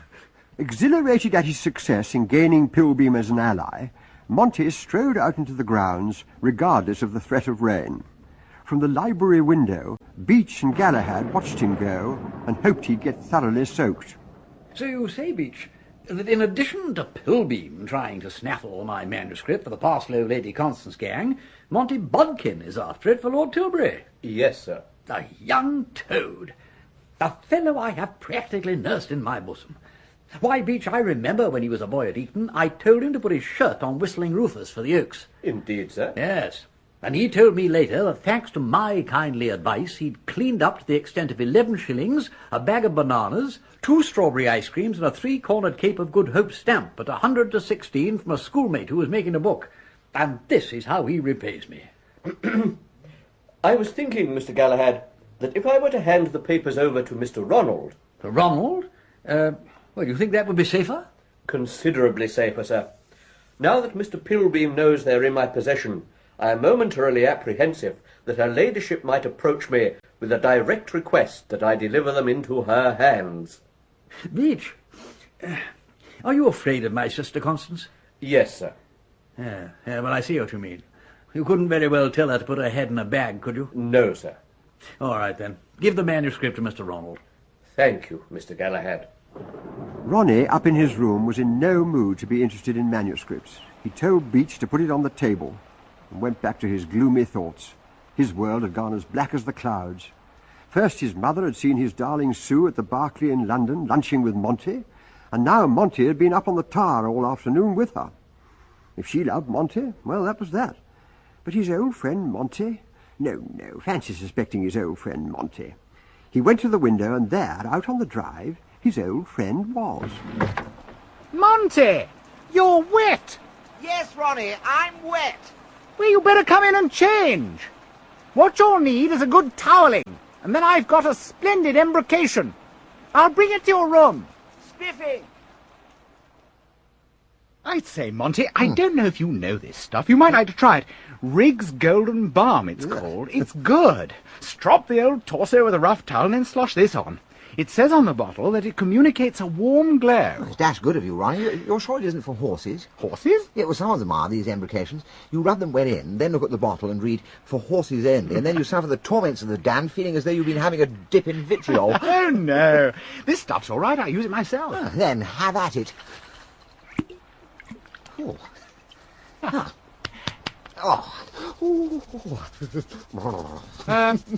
I say, Monty. Yeah, what? On your chest. Yeah? There's something on your chest. A tattoo, isn't it? It looks like the name Sue with a heart round it. Oh, no. No, not Sue. It's not a name. Initials. S-U-E. Sarah Ursula Ebbsmith. A girl I used to be engaged to. Yes, she died. Pneumonia.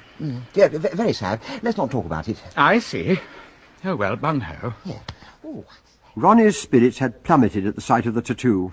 He went downstairs to the billiard room. If a man's heart is broken, he can find some solace in practicing sombre canons. Sue, unaware of Ronnie's swings of mood, had heard him shouting cheerfully at the rain-soaked Monty in the drive. Did this mean that Ronnie was back to his old self again? She went downstairs to find out. Ronnie, darling, there you are. Hello. Ronnie, you can't stay indoors now on an evening like this. Oh, it's simply lovely out. Yes. Perfectly wonderful. Yes. Well, let's go for a drive in your car. Don't think I will, thanks. Then let's take a boat out on the lake. Not for me, thanks. Well, then come for a walk. Oh, for God's sake, let me alone. Sorry, shouldn't have said that. I'm glad you did. It's better to come right out with these things.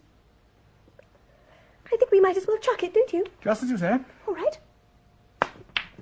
Insensitive to the drama his tattoo had caused downstairs, Monty was basking in the glow of Riggs Golden Balm.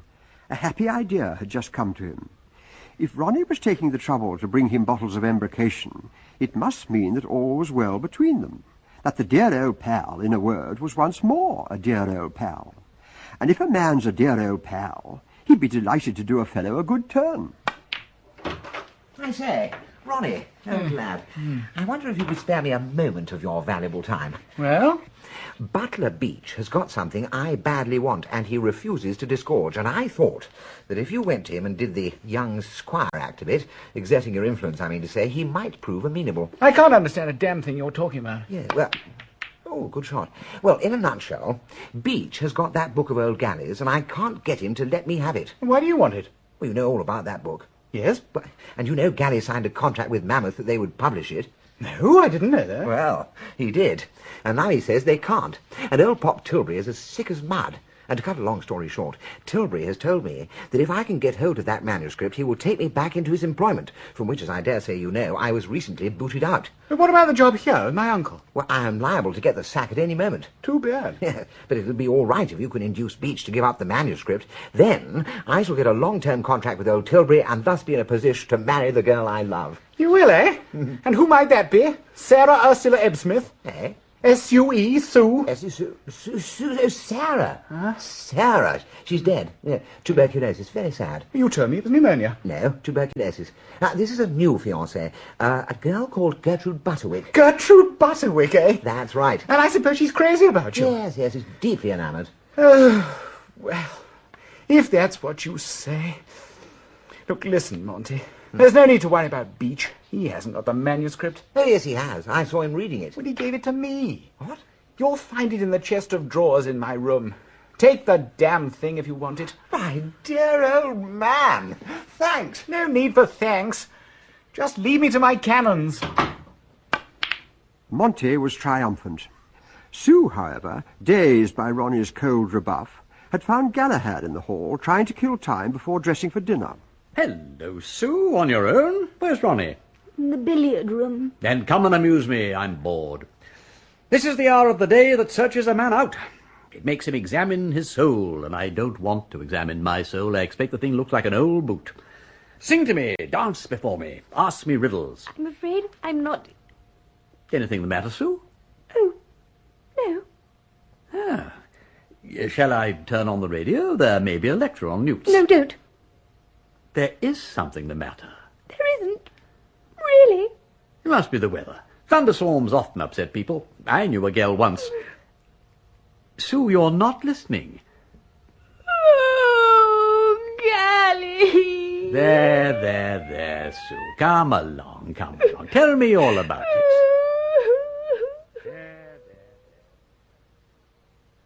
Ronald, I would like a word with you. Oh, Uncle Gally, I was just off. Just off be damned. You sit down and listen to me. Now then, what's all this? That's just what I was going to ask. What is all this? It's no good taking that attitude. I've just been talking to young Sue out there. Oh, yes. She's crying. Oh, yes. Crying, I tell you. Crying her dashed eyes out. Oh, yes. So you're not interested, eh? You don't care? Well, let me tell you, I do care. That girl's mother was the only woman I ever loved, and I do not propose to have her daughter's happiness ruined by any sawn-off young half-portion with a face like a strawberry ice who's taken the notion into his beastly turnip of a head to play fast and loose with her. You are breaking this girl's heart, and I'm not going to have it. She tells me your engagement is off. Quite right. You're an infernal young snob and a hound. What? You're such a wambling, spineless jellyfish that you've let your mother talk you into breaking off this engagement. You don't suppose I broke off the engagement, do you? Sue broke it off herself. She's in love with Monty Bodkin. What? It's all settled between them. They're going to get married. I have never heard such... Oh, it's perfectly true. I'm not blaming her. It's nobody's fault. Just one of those things. Still, there it is. She's crazy about him. She went up to London the moment I was off to Cousin George's wedding, just because she couldn't keep away from him. She got him to apply for Hugo's job as Uncle Clarence's secretary, just because she was so keen to have him here. What beats me is how you could be poop enough to believe all that drivel. Drivel? Perfect drivel. You got hold of the wrong end of the stick entirely. Young Sue had nothing to do with Monty coming here. The first thing she heard about his being taken on as Clarence's secretary was from me, and the news absolutely bowled her over. I can see her now looking at me like a dying duck and saying here was a nice bit of box fruit, because she had once, when a mere child, been engaged to the fella. What? Certainly, years ago. Before she ever met you. Only lasted a week or two, I gather, and she was glad to get out of it. But she knew that if Monty wasn't warned to keep it dark, he'd be sure to say something tactless about the old days, and that would upset you, because you're such a blasted jealous half-wit. She asked me what she ought to do, and I said rush up to London and tell him he's got to keep his mouth shut when he comes down here, which she did. And that is why she was lunching with him. The whole thing done to preserve your peace of mind. Sue in love with young Bodkin, indeed? Oh, God. Why, Monty's engaged himself. Sue told me. A girl called Gertrude Butterwick. Oh, gosh. What a fool I've made of myself. You have. I'm a hound and a cad. You are. I ought to be kicked. You ought. I ought to bury my head. Look, hold it. Don't waste this on me. Tell it to Sue. Tie yourself in knots at her feet and ask her to kick you in the face. Grovel before her on your wretched stomach, and while you are doing it, I'll be stepping up to the drawing room and having a word with your mother and my sister Constance. Ha ha! I'll spoil their tea and shrimps. Oh, you're late, Galahad, if you've come for tea. Tea? The hell with tea. I've got something to say to you, Julia. Where's Connie? Gone to answer the telephone, I believe. Well, you'll do to start with. Put down that paper. Galahad, really? Julia, you make me sick. What have you got against young Sue? I don't like chorus girls as daughters-in-law. There are moments, Julia, when I'd like to drown you in a bucket. A butt of Malmsey would have been more in your line, Galahad, I should have thought. Well, if you have no other observations of interest, I'll go on reading my paper. Oh, I have. I have something to say that will, I fancy, interest you very much. Oh, that will make a nice change. It isn't by any chance that if this marriage of Ronnie's is stopped, you will publish those reminiscences of yours, is it? It is. My dear man, my flesh does not creep a bit. It will be nice to think of you making some money at last. And as for the writhings of the nobility and gentry... Julia, one moment. Well? You are the relict of the late Major General Sir Miles Fish, CBE, late of the Brigade of Guards. I have never denied it. When Miles Fish married you, he was a respectable, even stodgily respectable colonel. I remember your saying to me that the first time you'd met him, he had seemed to you a trifle slow. Believe me, Julia, when I knew dear old Fishy Fish as a young subaltern, he was quite the reverse of slow. His jolly rapidity was the talk of London.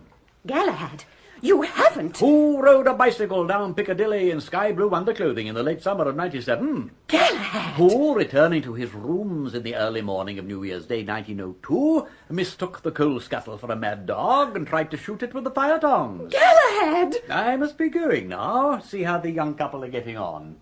Supplementary material, Julia, will be found in my chapters 3, 11, 16, 17, and 21. Especially chapter 21.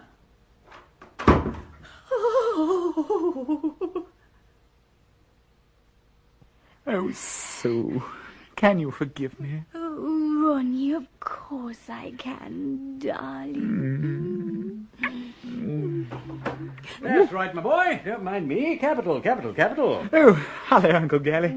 Gally, come here. I'm going to kiss you. I shouldn't, Sue. You'll be getting jealous of me next. There's no need to rub it in. Well, I won't then. Merely to remark that of all the young poops I have ever met... He's not a poop. My dear, I was brought up among poops. I spent my formative years among poops. You will allow me to recognize a poop when I see one. But we won't argue the point. What I want to talk about is that manuscript of mine. Poop or no poop, Ronnie has got to guard that manuscript with his life. Because if ever there were two women who would descend to the level of the beasts of the fields to lay their hooks on it... Uncle Gally? They are your mother and Lady Constance. And here's something that will surprise you. Young Monty Bodkin is after the thing, too. What? He's turned out to be an A1 snake in the grass. Uncle Gally? Well, what is it? Monty Bodkin was in here just now. He wanted that manuscript. I told him where it was, and he's already gone to get it.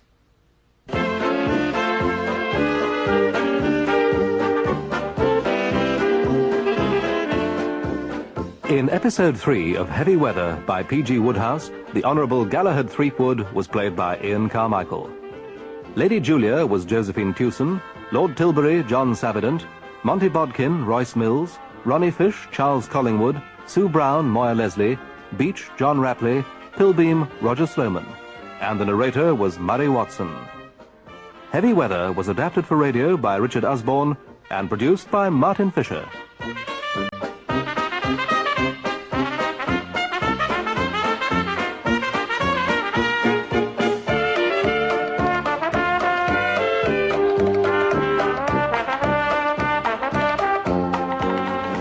And unlikely though it seems, next week at the same time all will be resolved in episode 4. Checkbooks at the ready.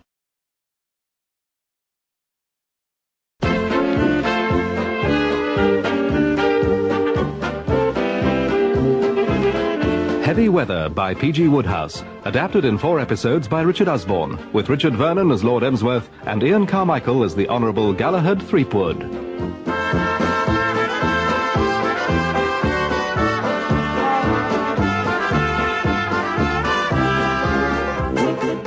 Episode 4, Checkbooks at the Ready.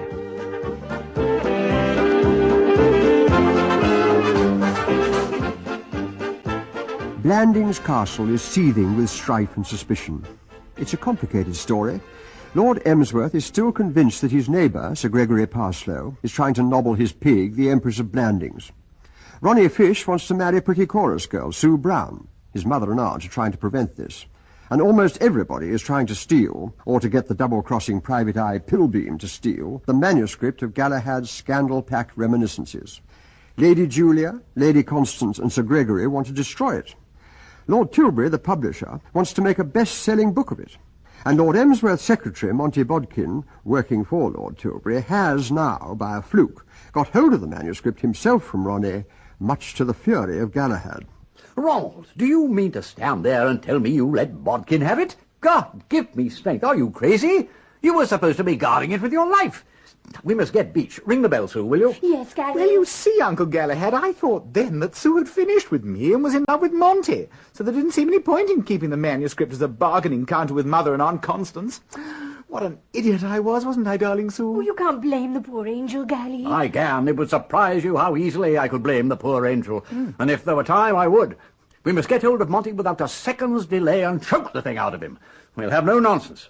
I am an elderly man, past my prime, but I am willing and ready to sit on his head while you, Ronnie, and Sue kick him in the ribs. We'll soon make him... You rang, Mr. Galahad? Ah, yes, Beach. I want to see Mr. Bodkin at once. I think Mr. Bodkin has left, sir. Left? Left? There has been trouble, I understand, between Mr. Bodkin and his lordship. Wait!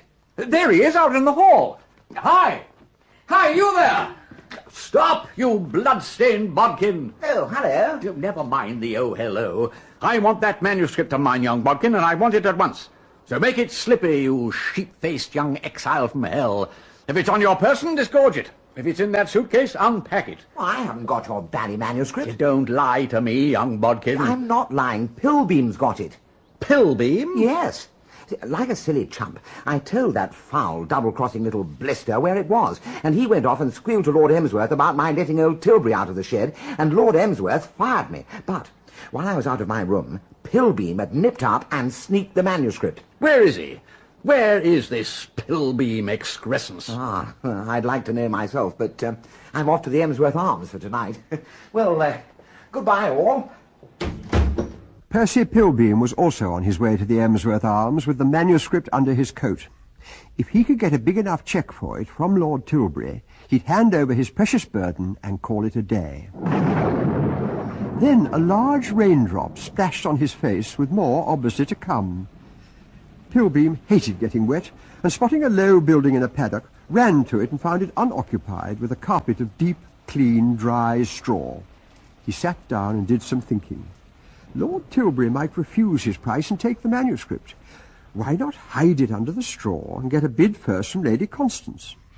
The rain stopped, and Pilbeam walked back to the castle, where he was informed by Beach that Lady Constance was demanding his presence in the drawing-room immediately. Pilbeam didn't like the sound of that, so he asked Beach to bring a large bottle of champagne to his bedroom, and 20 minutes later walked unsteadily into the drawing-room. Ah, Lady Constance and Lady Julia. Beach said you wanted to see me. Sit down, Mr. Pilbeam. Now to the point. We cannot understand why it has taken you so long to do anything about my brother's manuscript.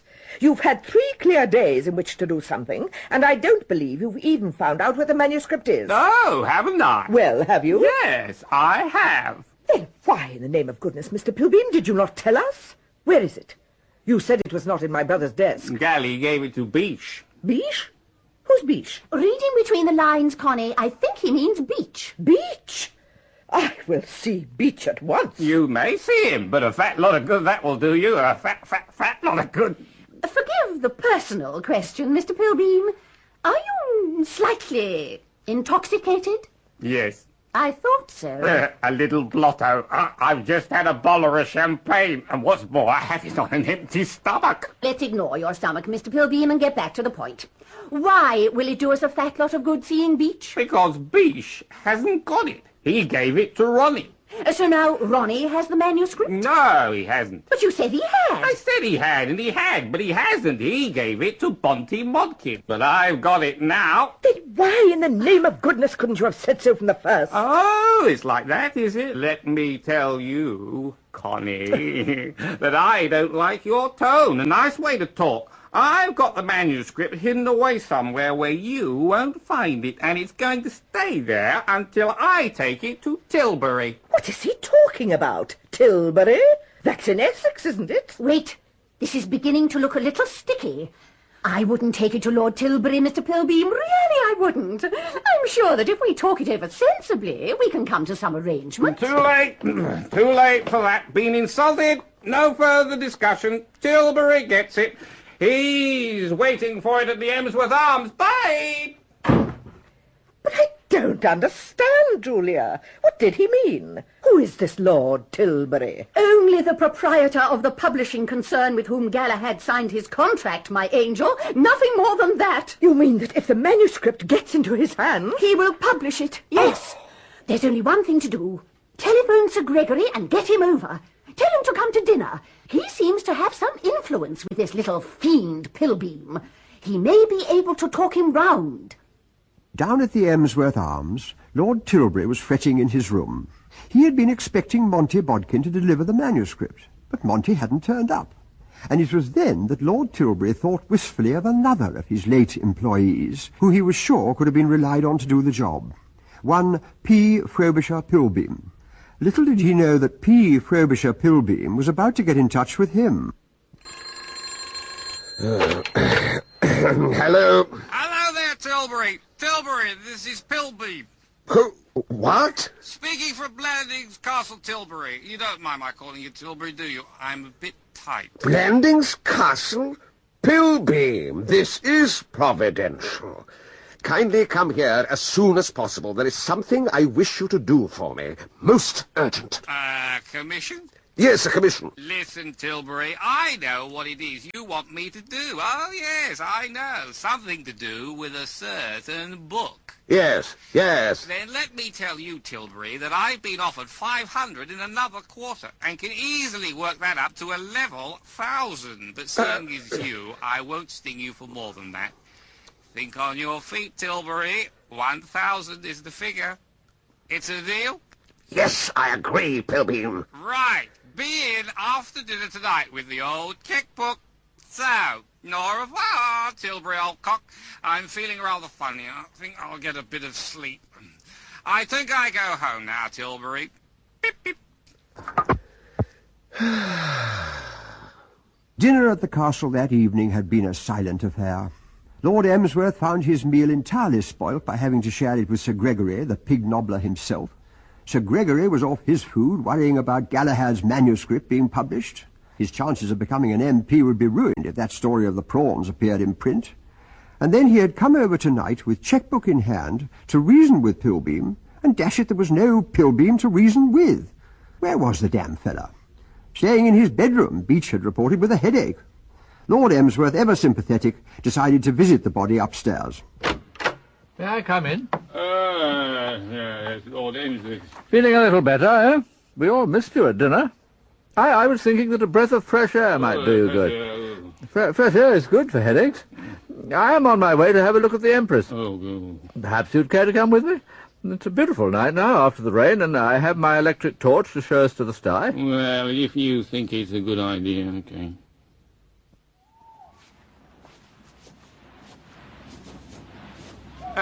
Lord Emsworth, aren't we going the wrong way? What's that, Pilbeam? What did you say?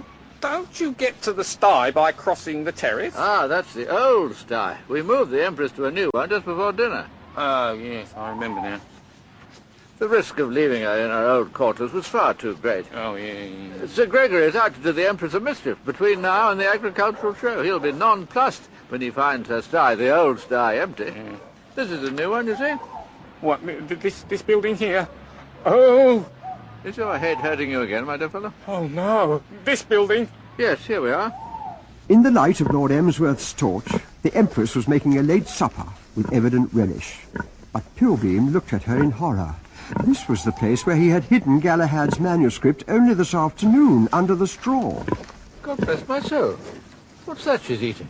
Can it be paper, Pilbeam? Oh, God. Oh, no. Oh, no. Pirbright must have been feeding her paper. That's what she's eating. Great chunks of it. And look, I'm dashed if it isn't the manuscript of that book my brother Galahad was writing. I can recognize his handwriting. And ink. Ink and paper. She may be poisoning herself at this minute. Pirbright. Pirbright! While Lord Emsworth went looking for Pirbright, Pilbeam had to make yet another plan, and fast. He hurried back to the castle, where he found Sir Gregory in the drawing-room with the two anxious sisters. Ah, evening, ladies. Evening, Sir Gregory. Mr. Pilby. Mr. Pilby, my dear chap. Come in, Mr. Pilby. Sit down, Mr. Pilby. Pilby, my dear fellow, a chair. How is the headache, Mr. Pilby? Are you feeling better now? Pilby, I have a cigar here. I think you will appreciate. Thank you, Sir Gregory. Thank you, Lady Julia. My headache isn't so bad now. Oh, that's good. Splendid. Capital. I came about that thing. Exactly. You've been thinking it over. I'm afraid I was a trifle abrupt, Mr. Pilbeam, when we had our last little talk. I was feeling upset. The weather, I suppose. You did say you had your checkbook with you, Sir Gregory? Certainly. Here it is. Well, I've done it. Done it? You don't mean you've taken the manuscript to Lord Tilbury? No, you wanted that manuscript destroyed. I've destroyed it. What? Of course, I don't expect you to take my word for it. Naturally, you want some sort of proof. Well, here's a bit of the thing which I saved to show you. You recognize the bit, Sir Gregory? Yes, I do. It's about me and those damn prawns. Still, Pilbeam, it's not quite what we expected.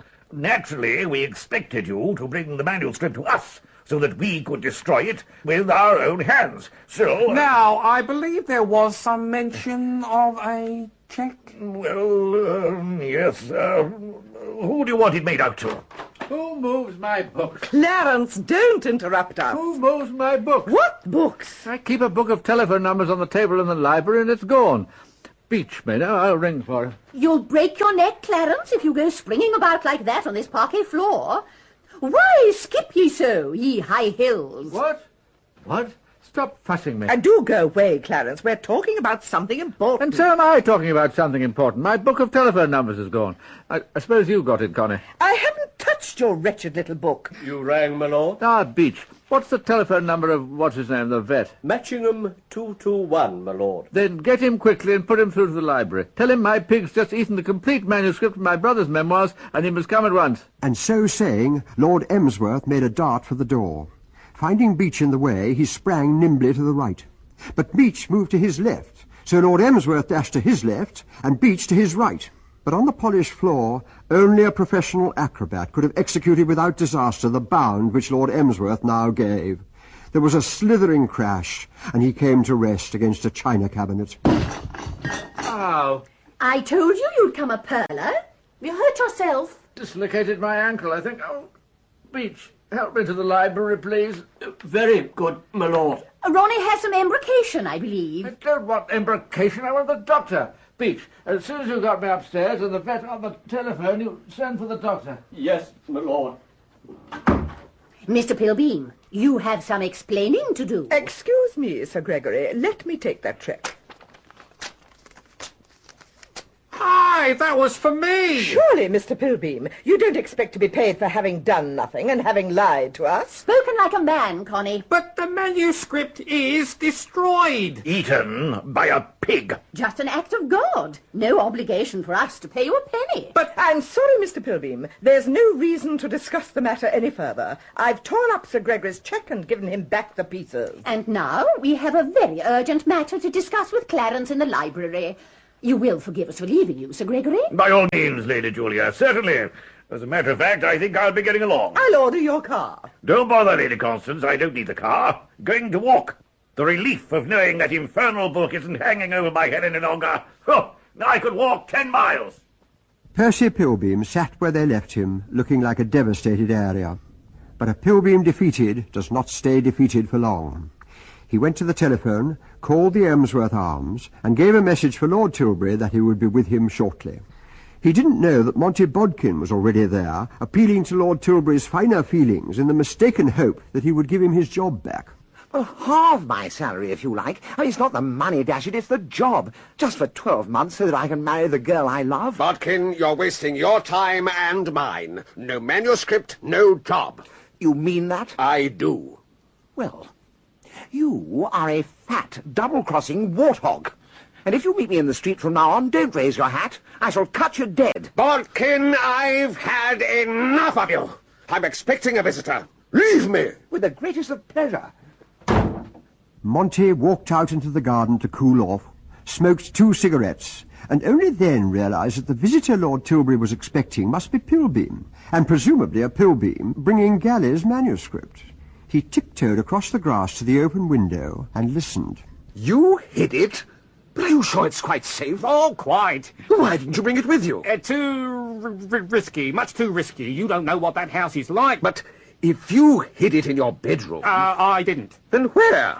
I think that perhaps before I tell you that, we'd just better get the business end of the thing settled, eh? If you have your checkbook handy. But, my dear Pilbeam, you do not expect me to pay you before I've seen what I'm buying. Yes, please, Lord Tilbury.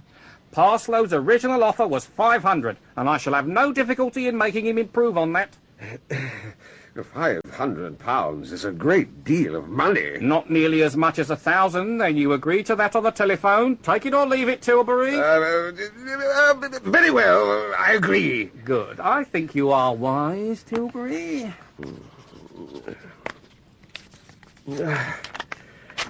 There's your cheque. Thanks.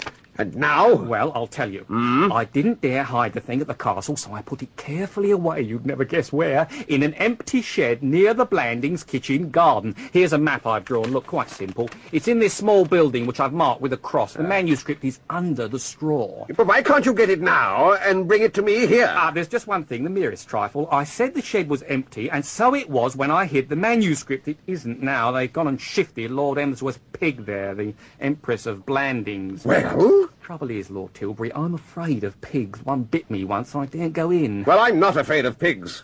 Pigs like me. I'll go off now. I'll borrow a torch from the landlord. Good, then that's all right, isn't it? £1,000! I've got it! I've got it at last! Pilbeam sat at the writing table, aglow with triumph, a cheque for £1,000 in front of him. Monty, through the window, saw his chance. Nipping in from the garden, he sneaked into the writing room, reached over Pilbeam's shoulder, snatched up the cheque, and tore it into confetti. Then, leaving Pilbeam in a state of shock, he raced up to his room, put through a telephone call to the castle, and, in a disguised voice, spoke to Lord Emsworth, nursing his ankle in the library. Lord Emsworth? Yes, yes? This is a well-wisher. What? Speak more clearly. A well-wisher. Listen carefully, please. I am ringing you to warn you that an attack will be made tonight on your pig in her new sty. Your man should be on guard. And, well, goodbye. What? Who was that, Clarence? I don't know. Didn't give his dash name. The mystery voice. Probably a burglar, ringing to find out if there's anybody at home. No, it's a warning about the Empress. Beach, I can't move. I want you to go across to Purbright and tell him that Sir Gregory will be making his attack tonight. He is to remain in hiding near the sty, the new sty, and spring out at the right moment and catch Parslow. Very good, my lord. Now, Clarence, we want your attention. My attention? Of course you have my attention. I can't move. What do you want my attention about? We were speaking of this money of Ronald's that you are trustee for, and of the criminal folly of allowing him to have it in order that he may make an unsuitable marriage. That again. Yes, that again. We've got to make you see sense, Clarence. Well, if we must, but don't both speak at once. Back at the Emsworth Arms, Monty Bodkin headed for the bar. And it was while chatting to the barmaid that he learned what she had learned from Mr. Webber the vet, that Lord Emsworth's pig had eaten the whole of some book his brother had been writing. It was then that Monty saw Pilbeam in a different light. A fellow who could sting old tightwad Tilbury for £1,000 for a manuscript he knew existed only in the Empress's digestive system must be a fellow one would like to know better, perhaps even work for. He hurried back to the writing room. Pilbeam, it's me again. Well, it's a little difficult to know where to begin. As far as I'm concerned, you could begin by getting out of here and breaking your ruddy neck. Oh, no, don't talk like that. The wrong attitude. You see, it's like this, my dear old son. All right, get on with it. Yeah, well, not long ago, I became betrothed to a girl, and her ass of a father won't let me marry her unless I can get a job and hold it down for 1 whole year. So far, I haven't been very successful, and well, it's tough on the girl because, well, she loves me madly. Now, this is the idea that struck me. You run a detective agency in London. You employ lots of skilled assistants. Well, come on now, be a sport. Employ me. Employ you? Employ me. There's £1,000 in it for you. £1,000? You'll pay that to me for employing you? For a year.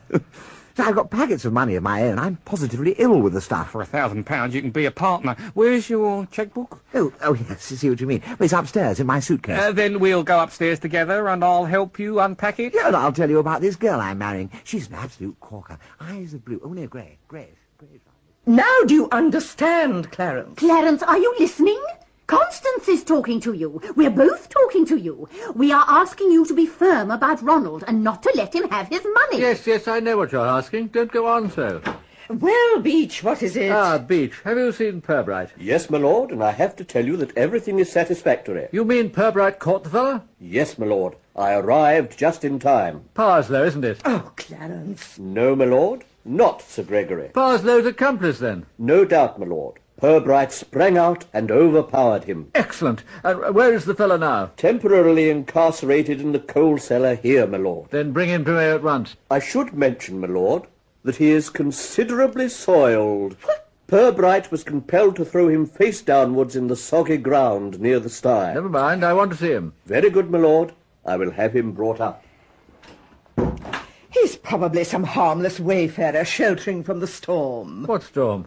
The night is absolutely still. Oh, you'll have to do better than that, Connie. Quiet, both of you. I am a justice of the peace. I'm in a position to deal summarily with the criminal classes in this area. I shall have to look it up in the book, of course, but I think I can give this villain 14 days in the police lockup without moving from the sofa. The miscreant, my lord. Good God, what a horrible-looking brute. Beach, you were right. Considerably soiled he is. But who is it? Lord Emsworth, I wish to speak to you alone. What? No, you dash well can't speak to me alone. Think I'm going to allow myself to be left alone with a fellow like you? Beach? My lord? Take that poker, and if he so much as stirs, hit him a good hard bang with it. Very good, my lord. Connie, Julia, you'd better stand back. Julia. Oh, heaven's sake. Ah, I thought we'd find a ball here, Sue. Good heavens, what on earth is that? Sue, hide your eyes. You're too young to face this sort of apparition. Oh, really, Gally? It's a horrible chap that Pirbright caught sneaking into the Empress's sty, Parslow's accomplice. Remember, you warned me, Galahad. I'm just going to give him 14 days. Threepwood, tell this old fool who I am. My dear chap, I don't know who you are. You look like one of those sons of toil buried in tons of soil. Are you someone I've met? Oh. Stinker! Well, is it really you? Oh, you poor old stinker hidden away under all that real estate. Look, I can explain all this, Clarence. Is this man safe, Galahad? Stinker? Pike, I mean. Oh, Lord Tilbury. Yes, he's quite harmless. Do you mean Lord Tilbury? Yes. Apparently they've made old Stinker appear. Then what's he doing trying to kill my pig? He wasn't trying to kill your blasted pig, Clarence. You came after that manuscript of mine, eh, Stinker? I did. I consider I have a legal right to it. Well, abandon all hope, Stinker. There isn't any manuscript now. The pig's eaten it. What? Yes, so unless you care to publish the pig... No. Yes, I'm afraid so. This is a madhouse. If you will excuse me, I will return to the Emsworth Arms. My dear old chap, you can't possibly go to any pub looking like that. Beach, take Lord Tilbury to a bathroom and then send to the Emsworth Arms to collect his things. He'll be staying the night. Well, that's kind of you, Threepwood. I would certainly like a bath and some clean clothes. This way, my lord. And now, Connie, Julia, you can both come out of your corners and join the party. I suppose you've been nagging poor old Clarence till he doesn't know where he is. I've been giving Clarence my views. They are my views, too, and I am the boy's mother. Shall I go, Gally? No. Clarence, take that infernal glassy look out of your eyes and listen to me. You realize that you hold the situation in your hands. This little girl's happiness depends on what you make up your woolly, wobbly mind to do. Clarence, wake up! I am awake, my dear fellow, I am awake. Well then, does Ronnie get his money or not? Well, Clarence? Allow me to tell you, Galahad. I won't allow you to tell me a thing. I insist on speaking. I won't listen. Then I shall be forced. May I say something? It's only this. I'm awfully sorry to upset everybody, but Ronnie and I are motoring to London tonight, and we're going to get married tomorrow. I beg your pardon? Do you hear this, Clarence? Of course I hear it. Do you think I'm deaf? Well, I hope you'll show a little firmness for once in your life. Exert your authority. Forbid it. How the devil can I forbid it? This is a free country, isn't it?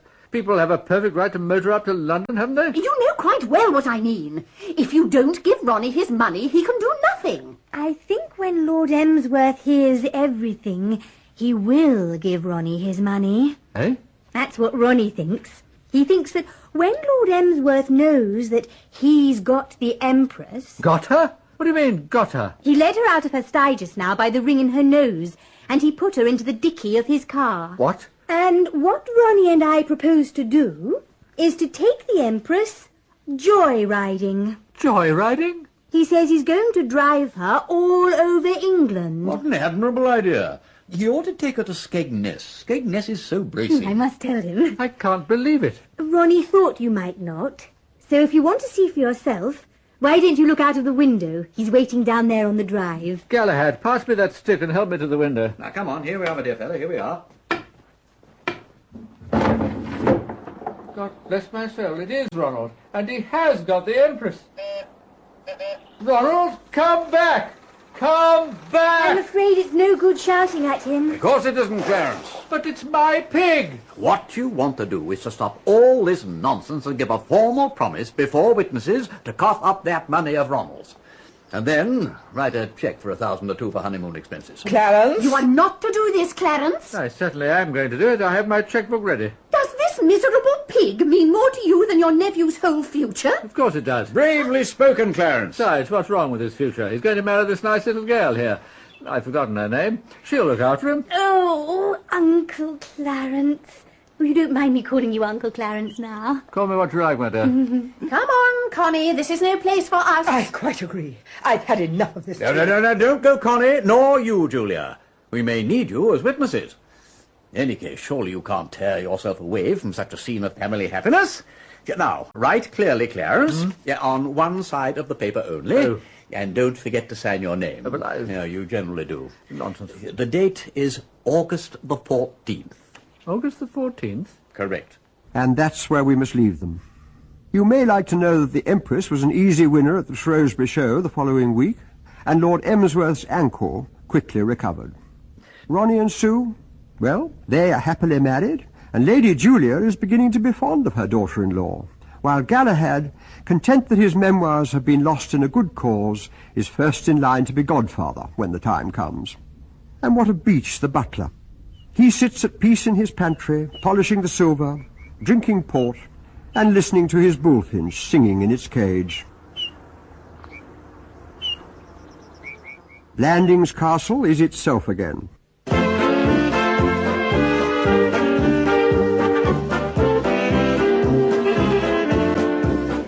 In that final episode of Heavy Weather by P.G. Wodehouse, Lord Emsworth was played by Richard Vernon and the Honourable Galahad Threepwood by Ian Carmichael.